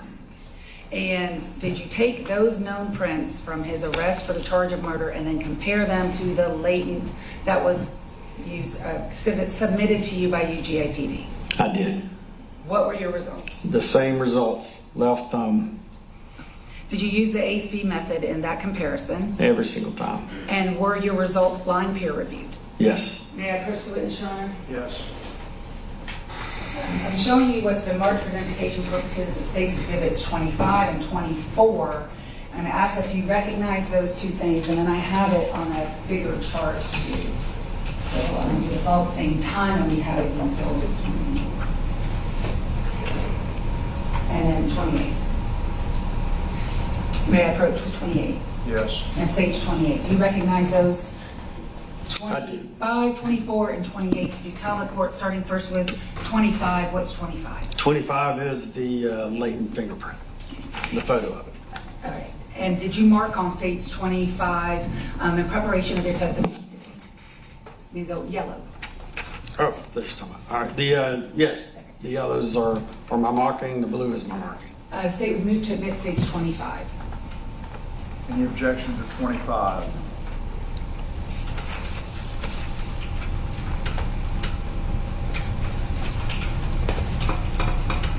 Well, since it was prepared for court, yes, I do have an objection. Since it was prepared for court, it's not something that he used to base his opinion on, and I think that's what the question before the court is what his opinion, his expert opinion would be based upon. So this is not something that would inform the court. It helps explain his opinion and the minutia that he saw for the court. It is a part of the explanation of his opinion and the SAC method, which they are challenging his opinion. I'll admit 25. State's Exhibit 24. That's the known fingerprint, the left thumb of Jose Ibarra. And did you also mark on State 24 in preparation for your testimony today to help explain your opinion to the court? I did. State's Exhibit 24, State you need to admit.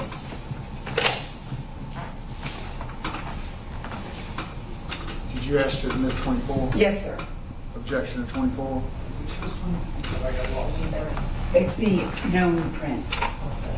And then 28 is the side by side. No objection to 24. 24 is admitted without objection. State's 28 is a chart. Can you tell the court what 28 is?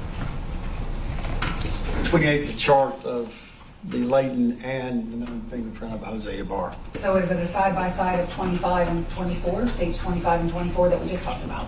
Yes. Now, State would move to admit Stage 28. Subject to objection in 25. Have you heard further? Yes, sir. That objection is noted at least for part of 28, but I'll admit 28. And may I publish 28 to the court so that the witness can explain his opinion? Yes. Thank you. And I'll use the, and really for this purposes, you're facing his honor. So we'll just set it out so he can see it. And I may have to hold it. And I'm holding it upside down, I believe. And if you could keep your voice up facing Madam Court Reporter so she can hear you. All right. Yeah, we'll try to face her best you can. Well, now you're. You want this thing?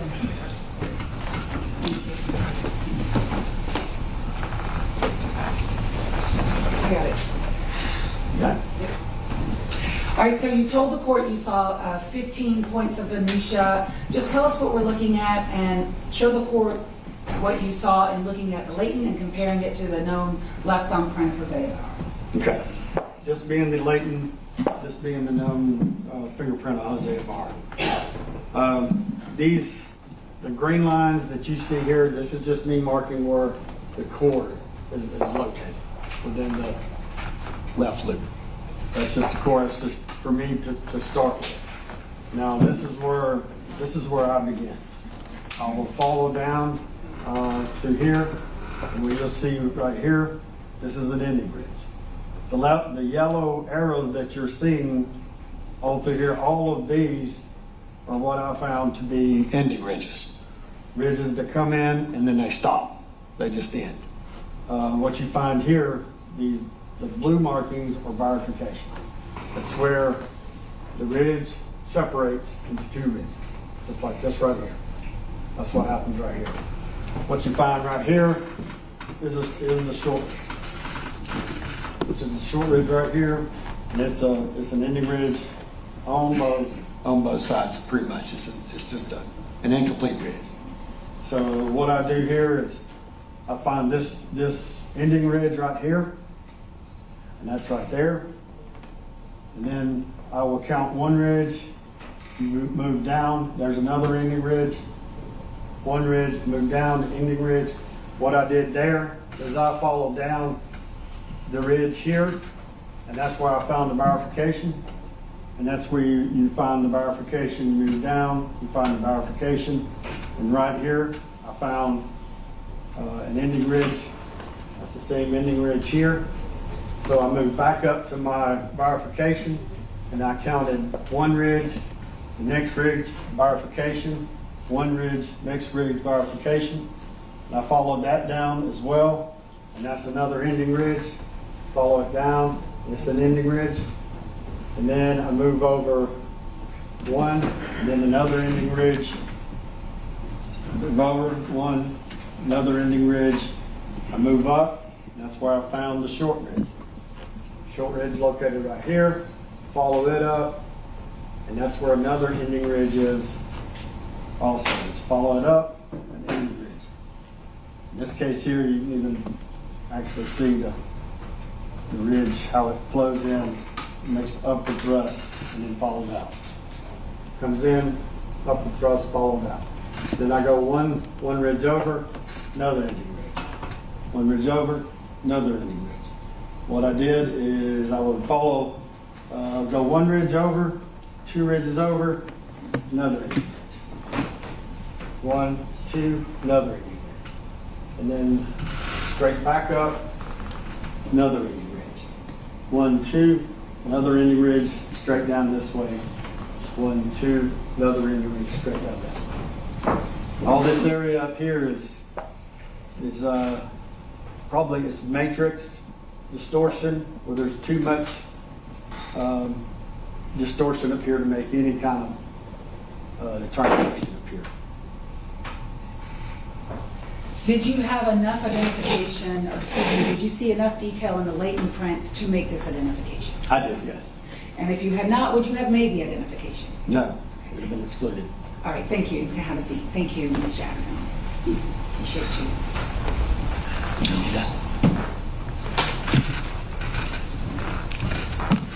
Your results on the 26th now of February 2024, were they also peer reviewed? Yes. And was that a blind peer review process? Yes. I want to ask you about one other person. In June of 2024, were you asked to compare the latent print that we've already talked about to the known prints of a Jean Carlos Hernandez? Yes. And what were your results there? Excluded as the source of the latent. And was that result also peer reviewed? Yes. And with everything that we have discussed today, did you follow the ACE-V method? I did every time. Did you follow your policies and procedures? Yes. That's all I have. May cross-examine. Thank you. Detective Stewart. Yes. Let's see.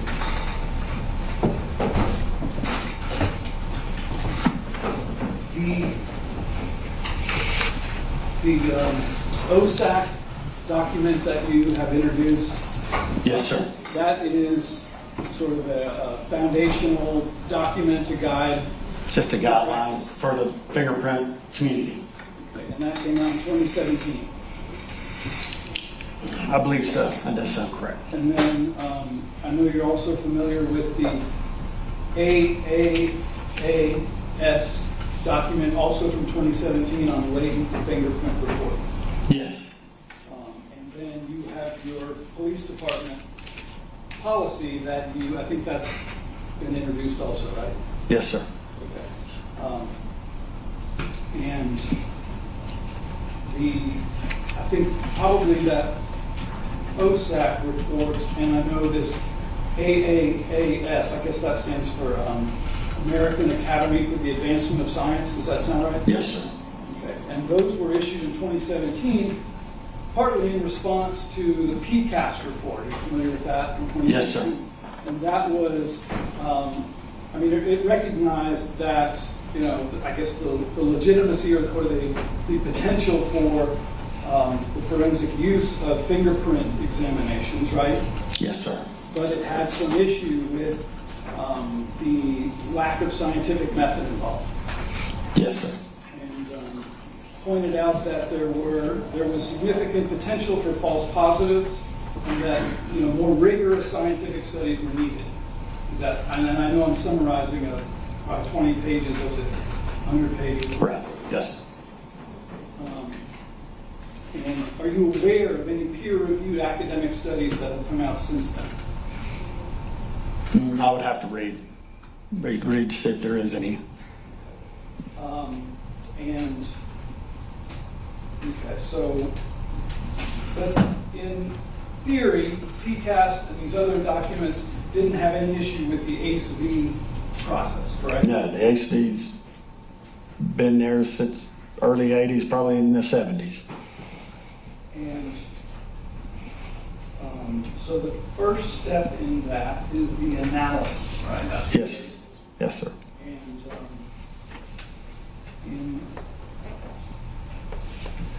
And this is when you just have the latent. Well, in this case, on the evening or the night of February 22nd, that's all you have is the latent. Yes, sir. You didn't have a suspect at that time to compare. Yes, sir. Okay. And so by latent, as you described, it's sort of hidden on, where someone may have touched a surface.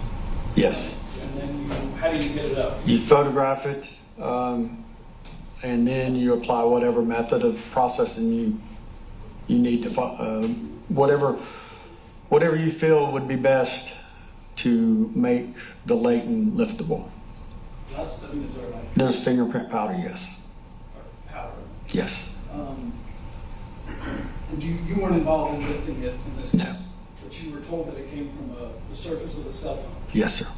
And so you were giving, I'm just not exactly clear the form that the lift comes to you. Is it a piece of paper? No. What I get is the thumb drive of the images. Okay. So someone photographed the latent lift. Yes, sir. And then someone photographed the surface of the cell phone showing the impression of the fingerprint. Yes, sir.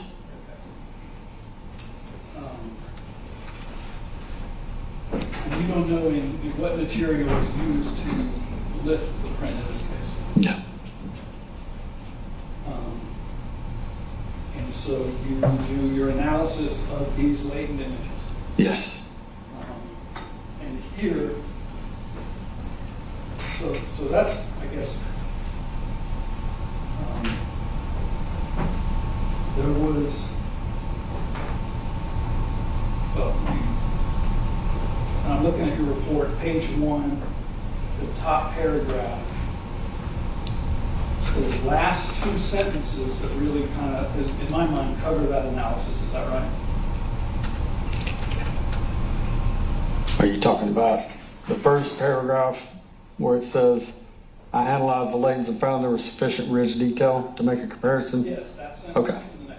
And the latent has level 1 and level 2 detail, and is a left slant loop pattern. And so am I right that those two sentences encompass your analysis in this case? It does. And so the first sentence that you analyzed them, you looked at them basically, and I imagine you have something to enlarge them with. Yes, on the computer. And that you found there was sufficient ridge detail to make a comparison. Yes. And that, though you did not, and then the next sentence describes it to whatever extent it does, that there is level 1 and level 2 detail and is a left slant loop pattern. That's correct. But at this time, there were no annotated images done. No, not that I did. Did you have any bench notes from your review of the latent images at that time? No. Any other documentation besides these two sentences? No, other than the form that we fill out letting investigators know that the location was a cell phone and that it's possible to compare it to known exemplars, and it's a print of a finger.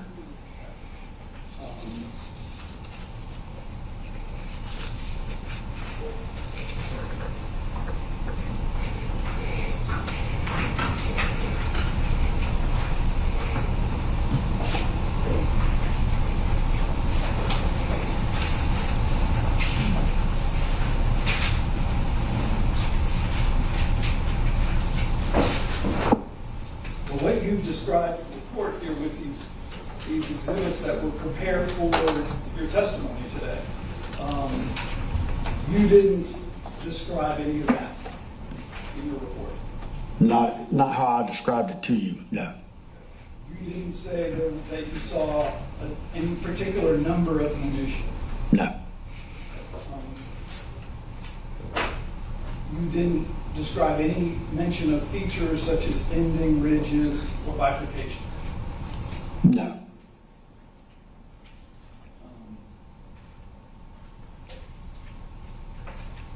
I just used the word level 2 detail. Right, okay. And so level 1 is ridge flow, is that right? Correct. And then level 2 is ridge path? Ridge path and like bifurcations, ending ridges, diminution.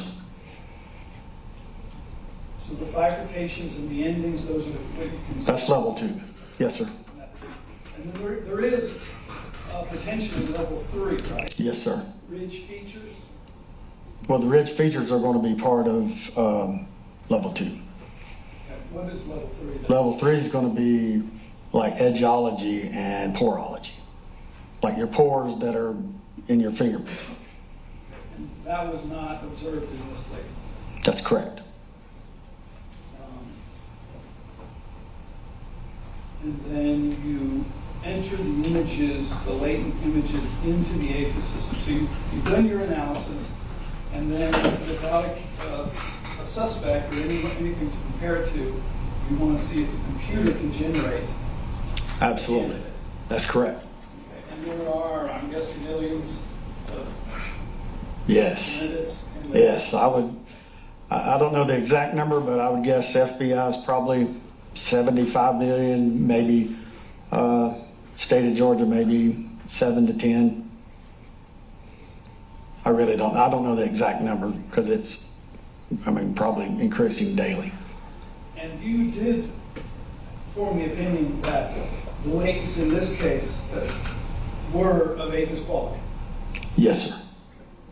And sometimes you get a latent and it's too smudged, and you say this isn't APHIS quality. That's correct. And then is it even, you couldn't even It's- bother putting it. It's not suitable for comparison.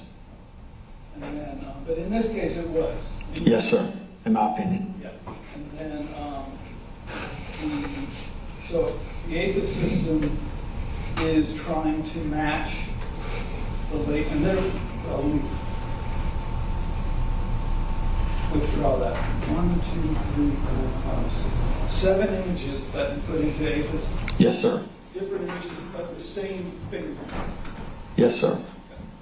And you say APHIS searched its database and did not produce any candidates. That's correct. Okay. And by candidates, it's not going to just pull up some random fingerprints. It's looking for. What it's doing is it's looking for the same image, same minutia that I entered. It's just going through there, scanning, trying to find the exact same thing that I put in. Is it fair to say that that's a form of image recognition software? For the image side of it, yes. The other is an algorithm, so I don't know if that's how they would say that or not. And you said that you had to enter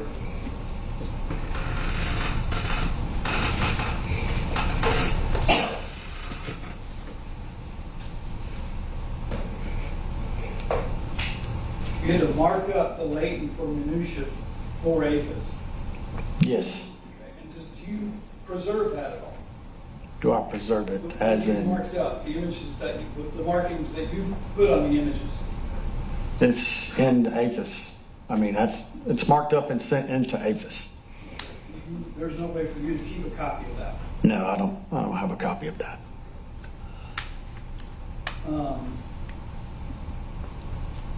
And if another examiner was going to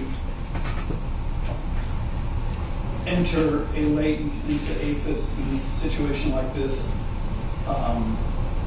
it would be up to them to decide what minutia to highlight for the APHIS program. Absolutely. They're not going to necessarily do it the same. They may or may not, yeah. It's up to them.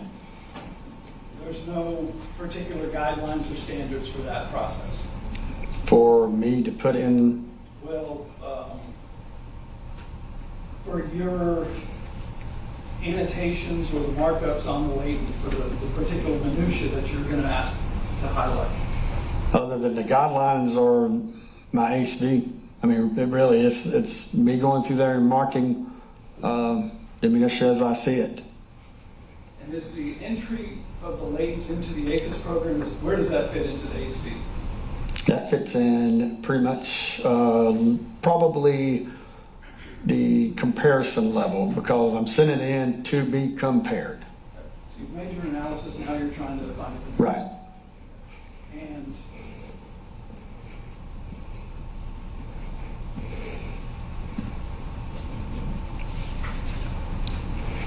didn't give you a candidate. It gives, for 7 entries, you get 20 candidates each. And then I go through and compare each candidate. So it is sending me back candidates, but none of which were the source. 140 candidates? Yes, sir. And, okay, so that's not set out in your report, right? No. You said, I didn't set out the word, no, not 140. I just said didn't produce any candidates with corresponding ridge detail. so it's giving you, hey, these are 140 that the computer thinks could be close, and then it's up to you to manually compare them. Yes, sir. And so that did not lead anywhere. No, sir.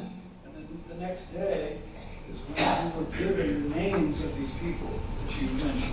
Yes, sir. And this was sometime in the afternoon, and on Friday the 23rd? I don't remember the exact time. Were you told that Jose Ibarra was arrested for the murder? No. Were you told that anyone had been arrested? No, I don't know. At the time, when I'm giving the names, I don't know anything about them at all. I don't even know their involvement of any sort. I mean, well, this was a big deal at the time. Absolutely, yes, sir. I mean, everyone was talking about it and working on it probably. Yes, sir. And so, but you were telling us that you didn't know that these names that you were given had any association with that case. I didn't know anything about them, nor did I ask. And so then your report states that, well, again, you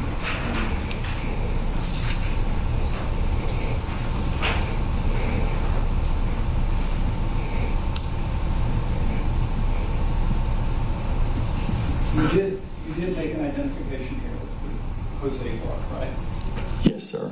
And the way you phrase it, and so is very close to the language. That's why I was guessing that you were familiar with this AAAS document, because they have suggested when an examiner to preserve the integrity of this, if we want to call this science, this fingerprint comparison, let's have some standards, right? That's what the OSAC document and this are trying to accomplish, right? Yes, sir.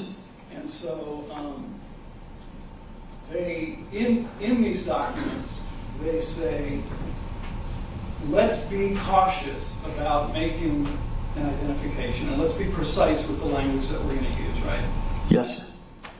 And that if an examiner forms that opinion of an identification, the AAAS document suggests pretty much the exact language that you have used, correct? Yes, sir. That is latent, and I'm going to just, the latent, the left print of the known person, in this case Jose Ibarra, have a great deal of correspondence.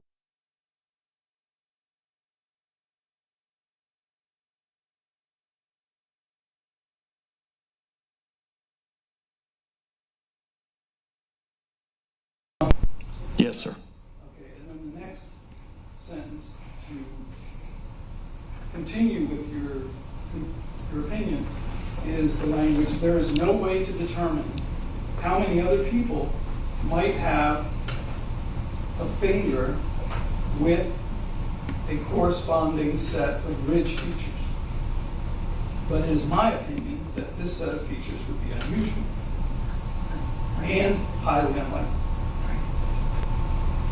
Oh, right. Yeah, You didn't include set of features there, but otherwise you encapsulated the language word for word again.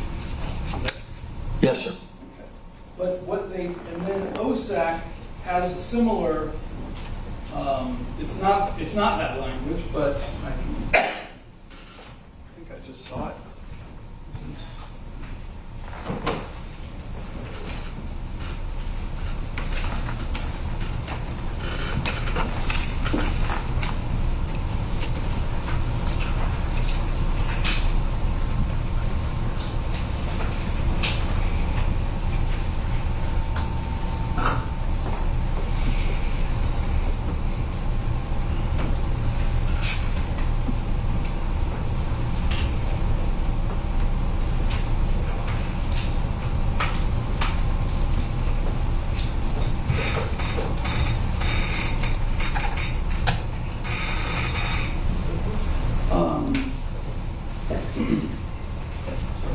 This one I haven't highlighted for myself, but since it's in evidence, I'm sorry, I'm not going to waste everyone's time while I try to read this real quick. So I apologize for that. I don't have that to give to you, but again, it is along the same lines in the sense that it is saying that I've identified unique characteristics that the latent shares with the known print. That's correct. And that would be highly unusual to see. It repeated. Right. Yes. And in fact, that police department policy carries over that concept in page 4, talks about when the examiner can make an identification that the known friction ridge impression and the latent friction ridge impression have corresponding ridge detail such that the examiner would not expect to see the same arrangement of details repeated in an impression that came from a different source. That's the language in the UGA's policy, right? Yes, sir. And again, that's consistent with the OSAC document and the AAAS guidelines, right? Yes, sir. But they caution against making a positive identification to a specific person, which is what you did there with that last conclusion, right? It is. And is that authorized anywhere in these documents? That type of specific conclusion? Is it authorized? Right. No, it's my opinion. Okay. But is it? They don't tell me one way or another whether I can make that I have to say that or not say that. That's me forming my opinion based on the corresponding ridge detail that I see in the latent and in the known print. Okay. But you do agree though that the language that OSAC recommends is not to go that far and say, like, we can't say this is the only source, the only possible source of this print. That's what they're saying. And that's also in the AAAS document, correct? Yes. And there's nowhere in the ACCPD policy that authorizes an examiner to make a specific conclusion to, positive identification such as you've made. It's I can form an opinion. That's what it's telling me to do.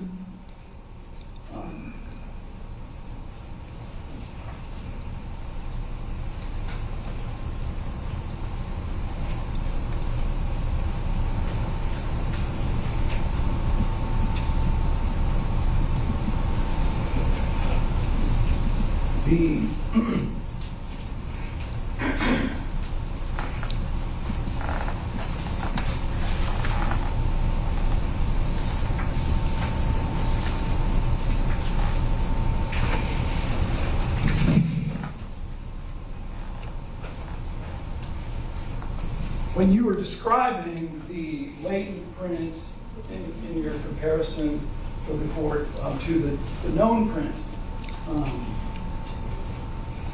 at the end you said there's an area, a dark area in the latent image that doesn't reveal its ridge detail. That's correct.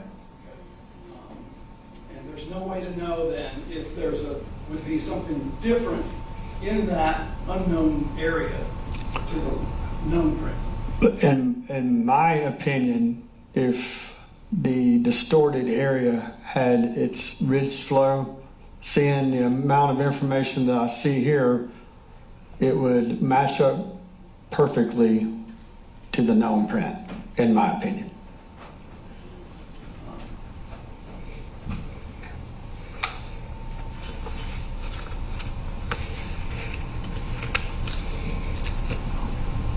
That's all. Any redirect? Briefly, Your Honor.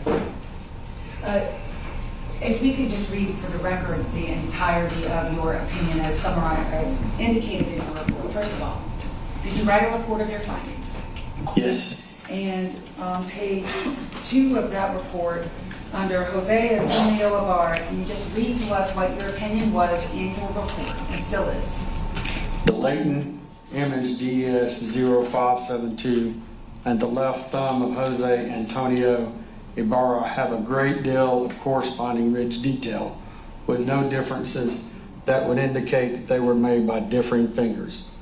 There is no way to determine how many other people might have a finger with a corresponding set of ridge features, but it is my opinion that this would be unusual and highly unlikely. The left thumb of Jose Antonio Ibarra is the source of the latent on the cell phone. Now, did writing that report and that conclusion that you just read to us violate your policies? No. And why do you say things like there's no way to determine how many other people may have a fingerprint like this? I've never seen everybody's fingerprint. So that is standard in your industry, that language? Yes. And I got a little confused with the APHIS cross-examination, so let me just do a little clarity here. Okay. When you entered the latent into APHIS, did APHIS give you a list of people to look at, for lack of a better Yes. 20 candidates per entry. Okay, so we call those people candidates. Yes. So APHIS did give you a list of candidates. Yes. Did you look at all the list of candidates that APHIS gave you? Yes. And did you find any matches? No. Okay. And in your report, you write, page 1, counsel, the above entries into APHIS did not produce any candidates from the database with corresponding ridge detail. So what do you mean by that language? That there is no ridge detail from this latent that is matching or corresponding to the ridge detail of any of their known fingerprints. Because you looked at all the candidates. Because I looked at them and they did not. When you write level 1, what do those words mean to a latent print examiner? That means that that's what I'm seeing in this latent fingerprint. That's the pattern. When you write level 2, what do those words mean? The latent 2, or the level 2 is the bifurcations, the ridge detail, the minutia, the ridge features. State's Exhibit 26, is it still before you? If you could pick that one up. Look at the numbers at the bottom.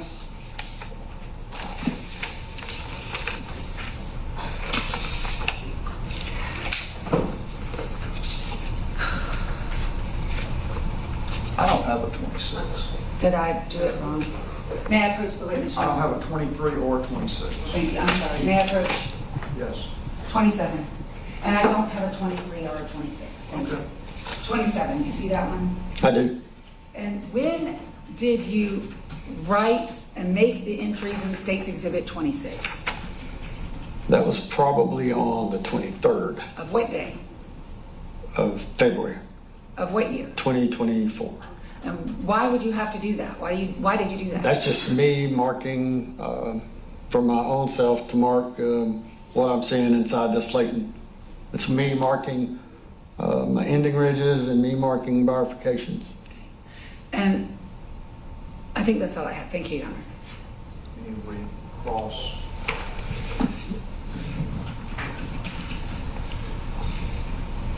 I may have already asked this, but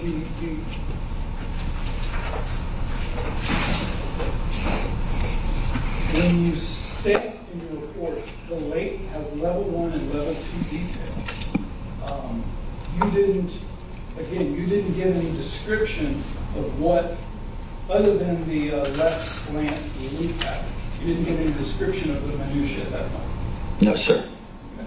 And so another examiner coming along would know what you meant by level 1 and level 2 detail, right? Yes, they would know what level 1 and level 2 detail But is. they wouldn't know which minutia you were referring to or how many. No. And then going back to APHIS real briefly, nothing went wrong with it, the APHIS procedure when you did it, right? No. Okay. And Jose Ibarra's print or prints were in the APHIS system, right? Yes, I'm assuming so. I mean, I got it. I got it out of there. I don't know where it's located inside of the APHIS system, Right. but I can get it out. I guess I just want to make sure that no one thinks that APHIS didn't pull up Jose Ibarra's prints as a possible candidate because he wasn't in there. We know that his prints were in there, right? Yes, sir. And why wouldn't APHIS, do you think, or if you don't know, please, that's fine, but why wouldn't APHIS have hit on Jose Ibarra? I do not know. That's all. Is it unusual for APHIS not to hit? No. And does that mean your analysis is incorrect if APHIS didn't catch you? No. Thank you. Can you be excused? Yes, sir. No objection. Any other evidence on this witness, on this issue? Not on this witness, but one additional witness to this issue. It's a peer reviewer, and I anticipate my direct of her should be 10 minutes. State calls Sergeant Amanda Blair.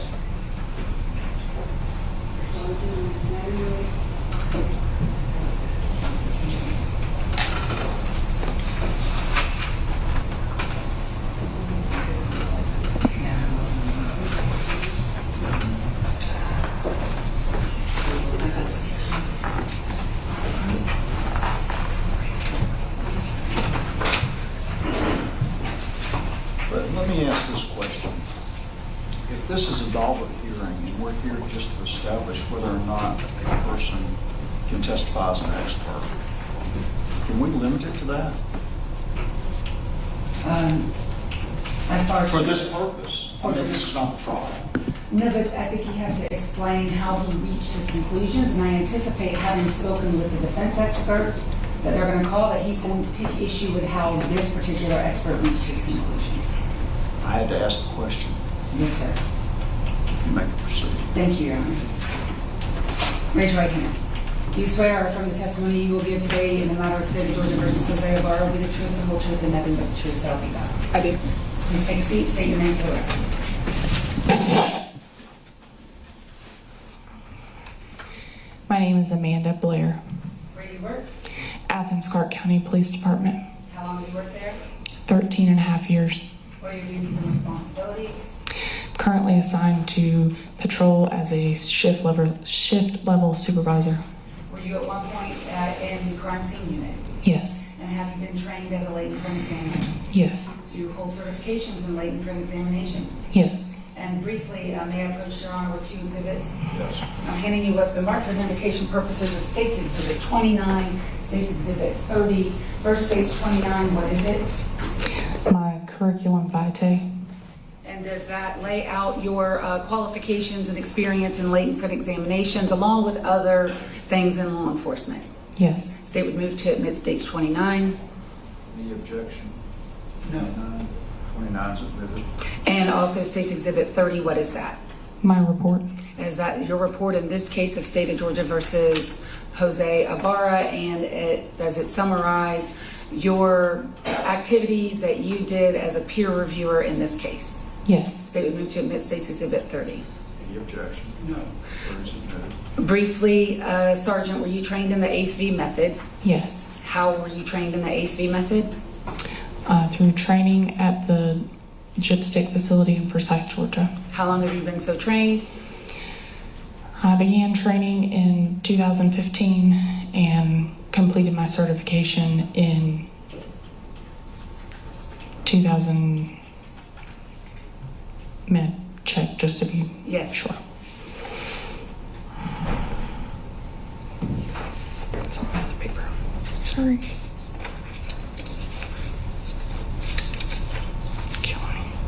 I believe it was. Hold on. I apologize.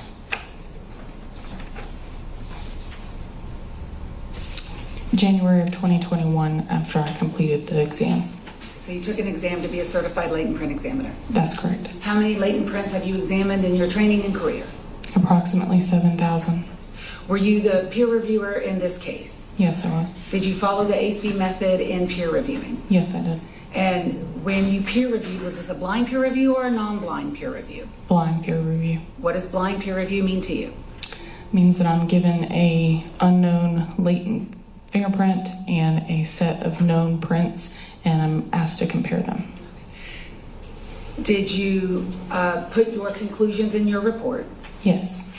Did you follow, for the conclusions in your report, did you follow the ACE-V method? Yes. Are you familiar with the policies and procedures at your department when it comes to fingerprint examination? Yes. Did you follow those policies and procedures? Yes. And in your final analysis, did you agree with or disagree with the findings of Detective Stewart, which you could only find out, I guess, after you write your report?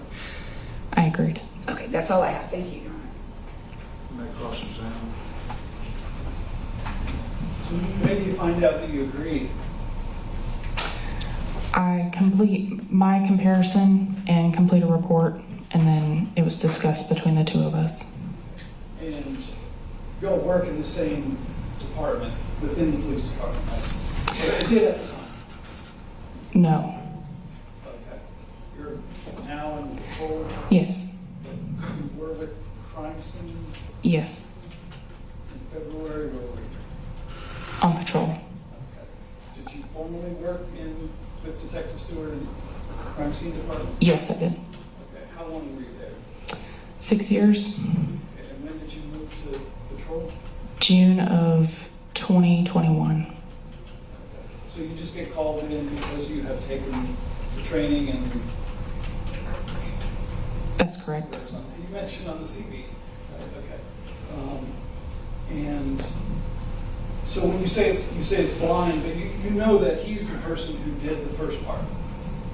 That Tim Stewart did the initial review, right? Blind just indicates that I don't know his results. But you know who did it. That was Detective Stewart. I do. You don't. I mean, you're not sure like if this came from another agency and another county or anything like that.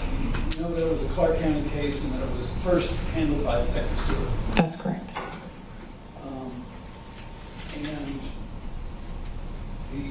you call it, do you use the term peer review or verification? They're one and the same. Okay, but which term do you use? You use both? Mm-hmm. Okay. And just for the order? Yes. Okay, thanks. And the policy, though, just refers to the word verification, right? The Athens Clark County Police Department policy? Yes.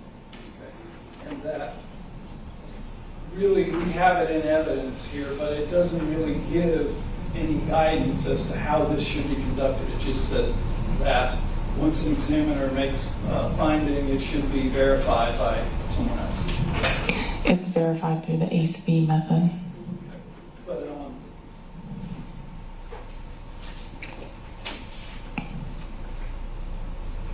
I mean, the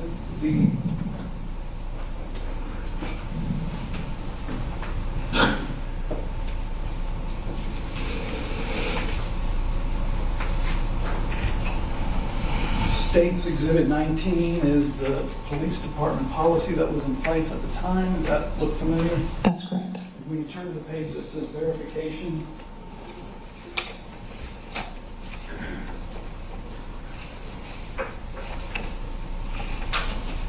on page 5, do you see that?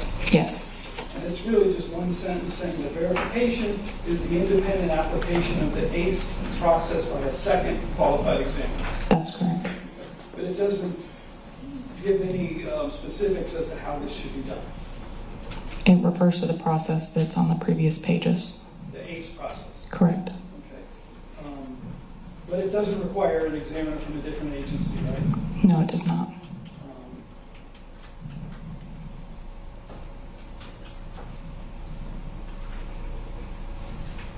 It doesn't prohibit information sharing.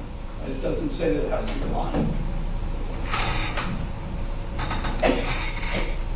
I would have to review it in detail to be sure, but we've always operated on a blind peer review because that's how we're trained. If the first examiner said, I've analyzed the latent and there's sufficient detail for comparison, and I've got a suspect's known print, and I don't find a match, would that be verified also? Yes. And in this case, did you, so the first step of the analysis, you looked at the latent print? Correct. Did you do that on, do you know what day you did that? The 22nd of February. And did you do your own APHIS search? I did not.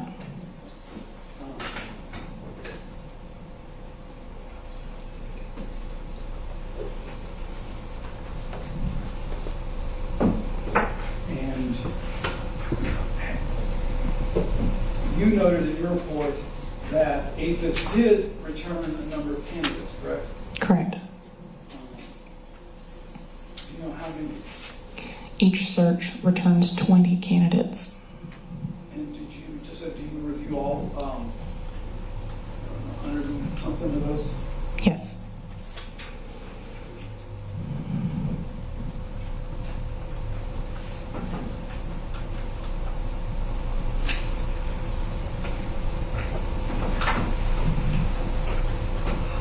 Do you, well, the next day, you had the known prints of a number of people to compare as well, right? That's correct. And if you're given, when you're given that list of people, you have, and sometimes an FBI identifier that you can search for their known print within the APHIS system. That's correct. And do you have an opinion as to why the APHIS wouldn't have returned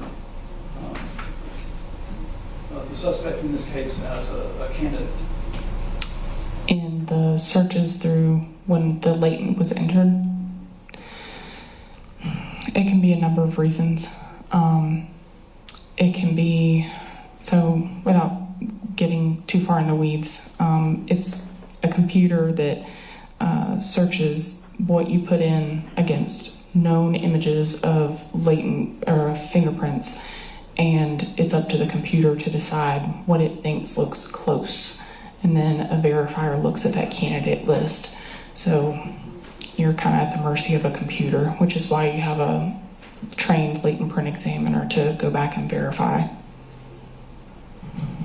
So, I mean, if you don't have an opinion, that's fine. I'm just asking, do you have an opinion as to why we wouldn't have produced Ibarra as a candidate? No. Given that he was within the APHIS system? No, I do not. Okay, that's all. Pretty right. Is it unusual for APHIS not to hit on something, but then you make a comparison as a human? And it matches. No, it's not unusual. That's all I have. Thank you. I'm sorry, I meant to ask you this. So when you're at the point where you're doing the comparison, and you confirm that there is a great deal of corresponding ridge detail with no differences between the latent and the known print of Jose Ibarra. When you got to that point, did you write up anything to document what those details, to describe those details? I have my report. The Exhibit 30 is the report that I wrote based on my examinations. Right, and I don't see any, I mean, I see that you say comparing the two shows a great deal of corresponding ridge detail with no differences. But is there another document or notes that you have or something that would have preserved the specifics of what you saw that led you to describe this as a great deal of corresponding ridge detail? The notes that we take are on page 3 of State's Exhibit. And do you mind if I read from it? No. It tells the location of the latent fingerprint and whether or not it's comparable to exemplars that are known, if it's a latent of a finger or a palm, and any comments. That's all. Anything else? No, sir. Would she be excused? Yes, sir. No objection. You're excused. Thank you. That completes the state's evidence on the docket. So understand that we're holding over the other side of this. We're asked to wait until November 1st date to see if all witnesses can be available that day and for argument. Okay. Is that something you will let us know ahead of time? Absolutely. I mean, planning on it. I assumed we set it up that day, that was one of the dates that you were giving us. Yes, sir. Would be available. Yes, sir. So if that changes, please let us know. Yes. All right. So that moves us on to motion to sever, which I think is your motion.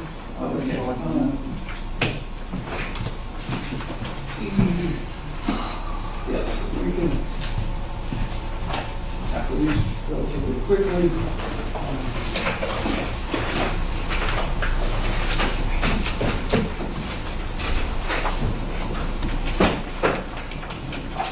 So there's no evidence to present here on the motion to sever. We're asking the court to sever count 10 from the other 9 counts for purposes of trial, given that this is a different crime, obviously, different conduct alleged, a different victim, different evidence would be expected to be presented by the state to attempt to prove count 10. Different witnesses would be called. I understand that the locations are, you could call them close to one another. The crime scenes from count 10 and what they contend was the crime in count 10 with the crime alleged in counts 1 through 9, but there, is some proximity in location. The date is obviously the same, but there are a number of other differences, and the fact that this is not just the same conduct, and it's 2 different crimes. The severance doesn't mean that that the evidence of count 10 would not be admissible in the trial on the murder case. It may be admissible under a different theory, but to include it on the indictment, we contend is unnecessary, potentially confusing and prejudicial. I would correct one of the cases cited in our motion was Cain, C-A-I-N, and that really is more applicable to where the court is being asked to sever parties, not counts or offenses. So instead of what we do, that there is value in the Stewart case that's cited in the motion. The initial rule was set out by the Georgia Supreme Court in the Dingler case from 233 Georgia, page 462. But really more, I think what I would ask the court to look at is the Harris case from the Georgia Supreme Court, 314 Georgia, page 238, 2022. And that was, Harris was charged with murder, and there was an independent crime of, like some kind of computer exploitation of a minor that was alleged, and it was, the state's assertion to the court to join that onto the murder trial was that had value to prove the intent behind the murder. And so it was relevant in that regard. The Georgia Supreme Court found that was error by the trial court to allow that to proceed on the same indictment. That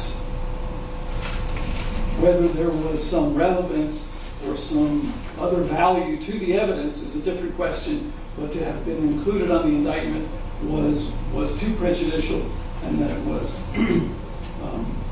harmful error in that case, and that's what we're asking the court to do here. Your Honor, the state filed a written response again to this motion that's 9 pages, and I won't read it to the court. But neither the facts nor the law are on the defendant's side with this particular motion. The facts are, and you've actually got a taste of it when Sergeant Epps was on the stand, is that these two crimes are separated by 73 minutes and about 300 yards. And these crimes are inextricably intertwined with one another, and they constitute a single course of conduct. And the law is very clear by the Georgia Supreme Court that when you have that combination that we have here, and in the cases that are cited in my brief are much further apart in time, that it is proper, and the court may exercise your discretion in allowing them to be tried together. They are joined, they're not joined, they're on the single indictment, they're on the same indictment. So they're asking for a severance. We're not asking for joinder, they're asking for severance. And it's within your discretion to grant it. I think it would be unnecessary. I don't think the law requires him to have 2 trials on virtually the same conduct. And even the defense has conceded that the evidence of the peeping Tom would be admissible in the murder, and then presumably vice versa. So it is unnecessary, and the law will support you in exercising your discretion and denying this motion. And I know they talked about Harris, which happens to be the Justin Ross Harris case, which is nothing like the facts that we have in this case. It was a murder of his child, and the conduct that the state got in there was basically inappropriate sexual conduct with a 15-year-old. That's not what we have here at all. It's basically a peeping Tom of a college student and the murder of another college-age student 73 minutes apart and 300 feet. That's a single crime. And I will just end by saying the case that I cited to the court, which is the Georgia Supreme Court's most recent decision on this very issue, which is a 2024 case. It is on page 8 of my brief, White versus the State, 2024 Georgia Lexus 150, decided June of this year, is squarely on point with the facts that we have, and we would request that you deny this motion. You've got a last statement, John, if you want. Only to, I wasn't conceding that it would be otherwise admissible, but I'm saying there are ways that the state could ask the court to admit it. It may be, the court may find that it's admissible. I will tell you that you should go ahead and anticipate denying the motion to sever, but there'll be a written order. Yes, sir. We'll take up the motion for change of venue. Ready to do that? Well, yeah, we filed that just because of the nature of all the publicity in this case. And we certainly stand by our motion, but we don't have any evidence to present on it. The court is aware of the publicity. And given the court's, the scheduling came out after we filed the motion, so given the court's scheduling, obviously that would not be compatible. But we do stand on the motion, and we reserve the right to renew it.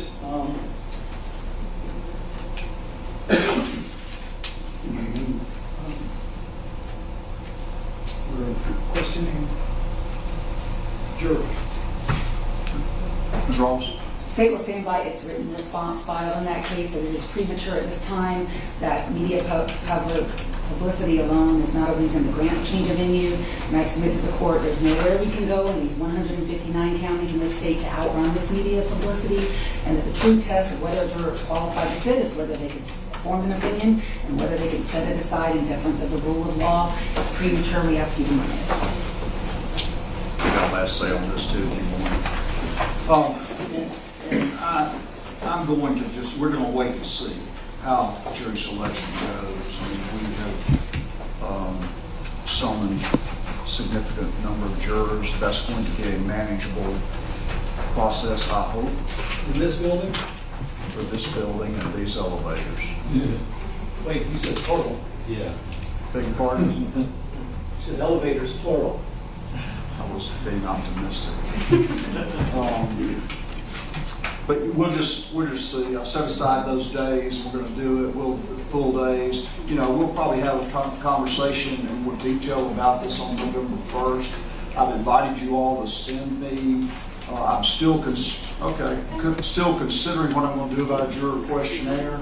I'll go ahead and tell you my thought at this point is to come up with a series of questions that I give them the first day they come in and get those answered, and then perhaps on November 1st we can have more of a discussion about some form of sequestered void ire. Sometimes that doesn't take as long as you might think, but we're looking.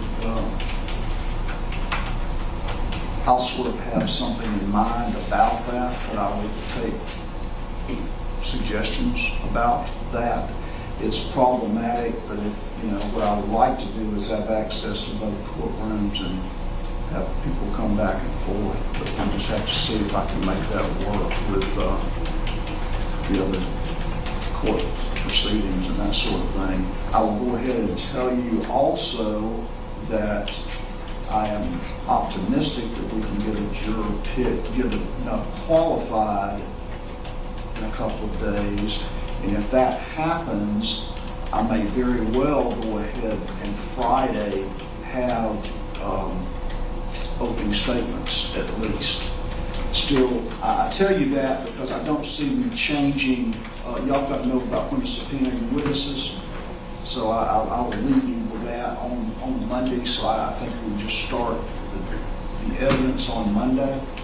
But if we can get the jury seated, sworn, and opening statements done Friday, I'm going to look for an opportunity to do that.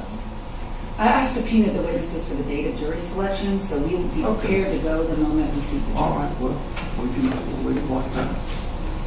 And Judge, I just want to clarify that what Ms. Ross just handed you is a joint proposed questionnaire that we have both looked at this list and come up with all the questions we would like to ask the jurors, and that we also would like them to be asked when they come in for service. Not in advance. We would prefer them to fill out the questionnaire when they come to the court for jury selection. After someone has taken their phones. Okay. I'll look at that. I agree with that premise. I mean, that makes sense to me too, that they take the time and fill them out here. We'll have to see about that. People don't like to give up their telephones. But I'll look at this and see, and I appreciate you all's cooperation in coming up with this yourself. When you look at it and see, that's a good step. Anything else we can take up today? May I ask a question about scheduling for the week of Thanksgiving, just because I do have some witnesses on maternity leave and are having medical procedures done. If the court's intention, is your intention to do a hard stop on the Friday before Thanksgiving and then pick back up the week after Thanksgiving? Or is it the court's intention to go the Monday, Tuesday, and Wednesday of Thanksgiving and just take Thursday, Friday off? I will tell you, the most I would probably do is go Monday. I just think we're going to scare them if we start talking to them about interrupting their Thanksgiving, and I want their attention, and I know you all do too. So I probably won't even go there.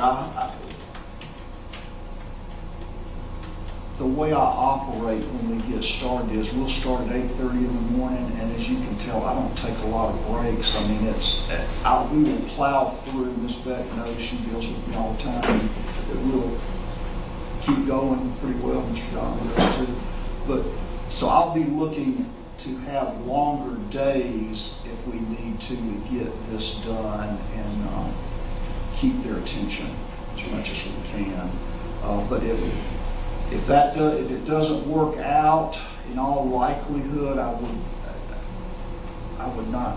I may even go Saturday through Friday, go Saturday, and then maybe Monday if we have to. But I hope we'll know that ahead of time. And that can certainly cause a disruption too. So we'll have to sort of get a consensus if we start doing that. But I'll let y'all tell me your thoughts on that when the time comes. We have to have these long interruptions sometimes, but I don't want to do that way once we have them. I'll also give some thought to how many alternates as well. I'm thinking right now 3 or 4. But anything else? Not from the states. Not this time, Your Honor. Okay. Thank you all. So, I'm sorry, one more thing. Right now, the only thing we've got on the first is the rest of the stuff, or is there something else? Yes, DNA document. Another, yeah. Judge, just for the court's knowledge, we were served with the raw DNA data, which I would imagine to be pretty extensive, yesterday afternoon around 4:30, 5:30. And so I will be spending some time this weekend going through it, and we expect to be ready to do that on the 1st. But we have just gotten that information here yesterday. And might I inquire, is the defense going to have a DNA expert? Well, that's the question, and that's the only thing that concerns me, is that I have not had enough time to look at the actual data until now. So I'm hopeful for that, and I need to speak with Mr. Donnelly about that. But well, let me say what else I might do. I may want to keep this in mind. I may move this up from 10 o'clock to 8:30 or 9, so we get going. So I think I think that impacts you more than anyone, and I understand that. But that's why I'm trying to be accommodating. But I don't want to get caught with it not getting finished. I'm just trying to give the court as much information, and that is not certainly no fault of Ms. Ross. She has been more than helpful in trying to get that information to us. But that's the reality that we deal with. I know that we're on a tight timeline, but I also want to make sure that this gets done correctly. I will be here when the court orders me to be here. I appreciate you. I think about me, but we'll hear certain people. So if we need to be at 8:30, we'll be here at 8:30. You just tell me when you want to see it. Well, let's just, I'll look at that. You want me to? Why don't you just go ahead and sort of count on that, but you can always go the other way easier or at least 9 o'clock. I'll mail something now. Yes, sir. Next Tuesday. I'll know. All right. Thank you. All right. So they want to. I'm going to ask you all to stay in the courtroom just a moment so they can get Mr. Ibarra out of here. Unless there's really nowhere for them to go. They can stand up and go to the law library or something. We'll stay here. And somebody else, either way. You're not stuck in the seat, you stand up. Listen. And we're going to turn that off. Thank you.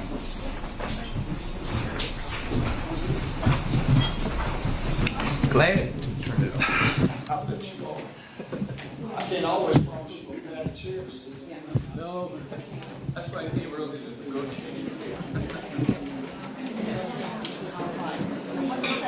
So I'll tell you, we're in this courtroom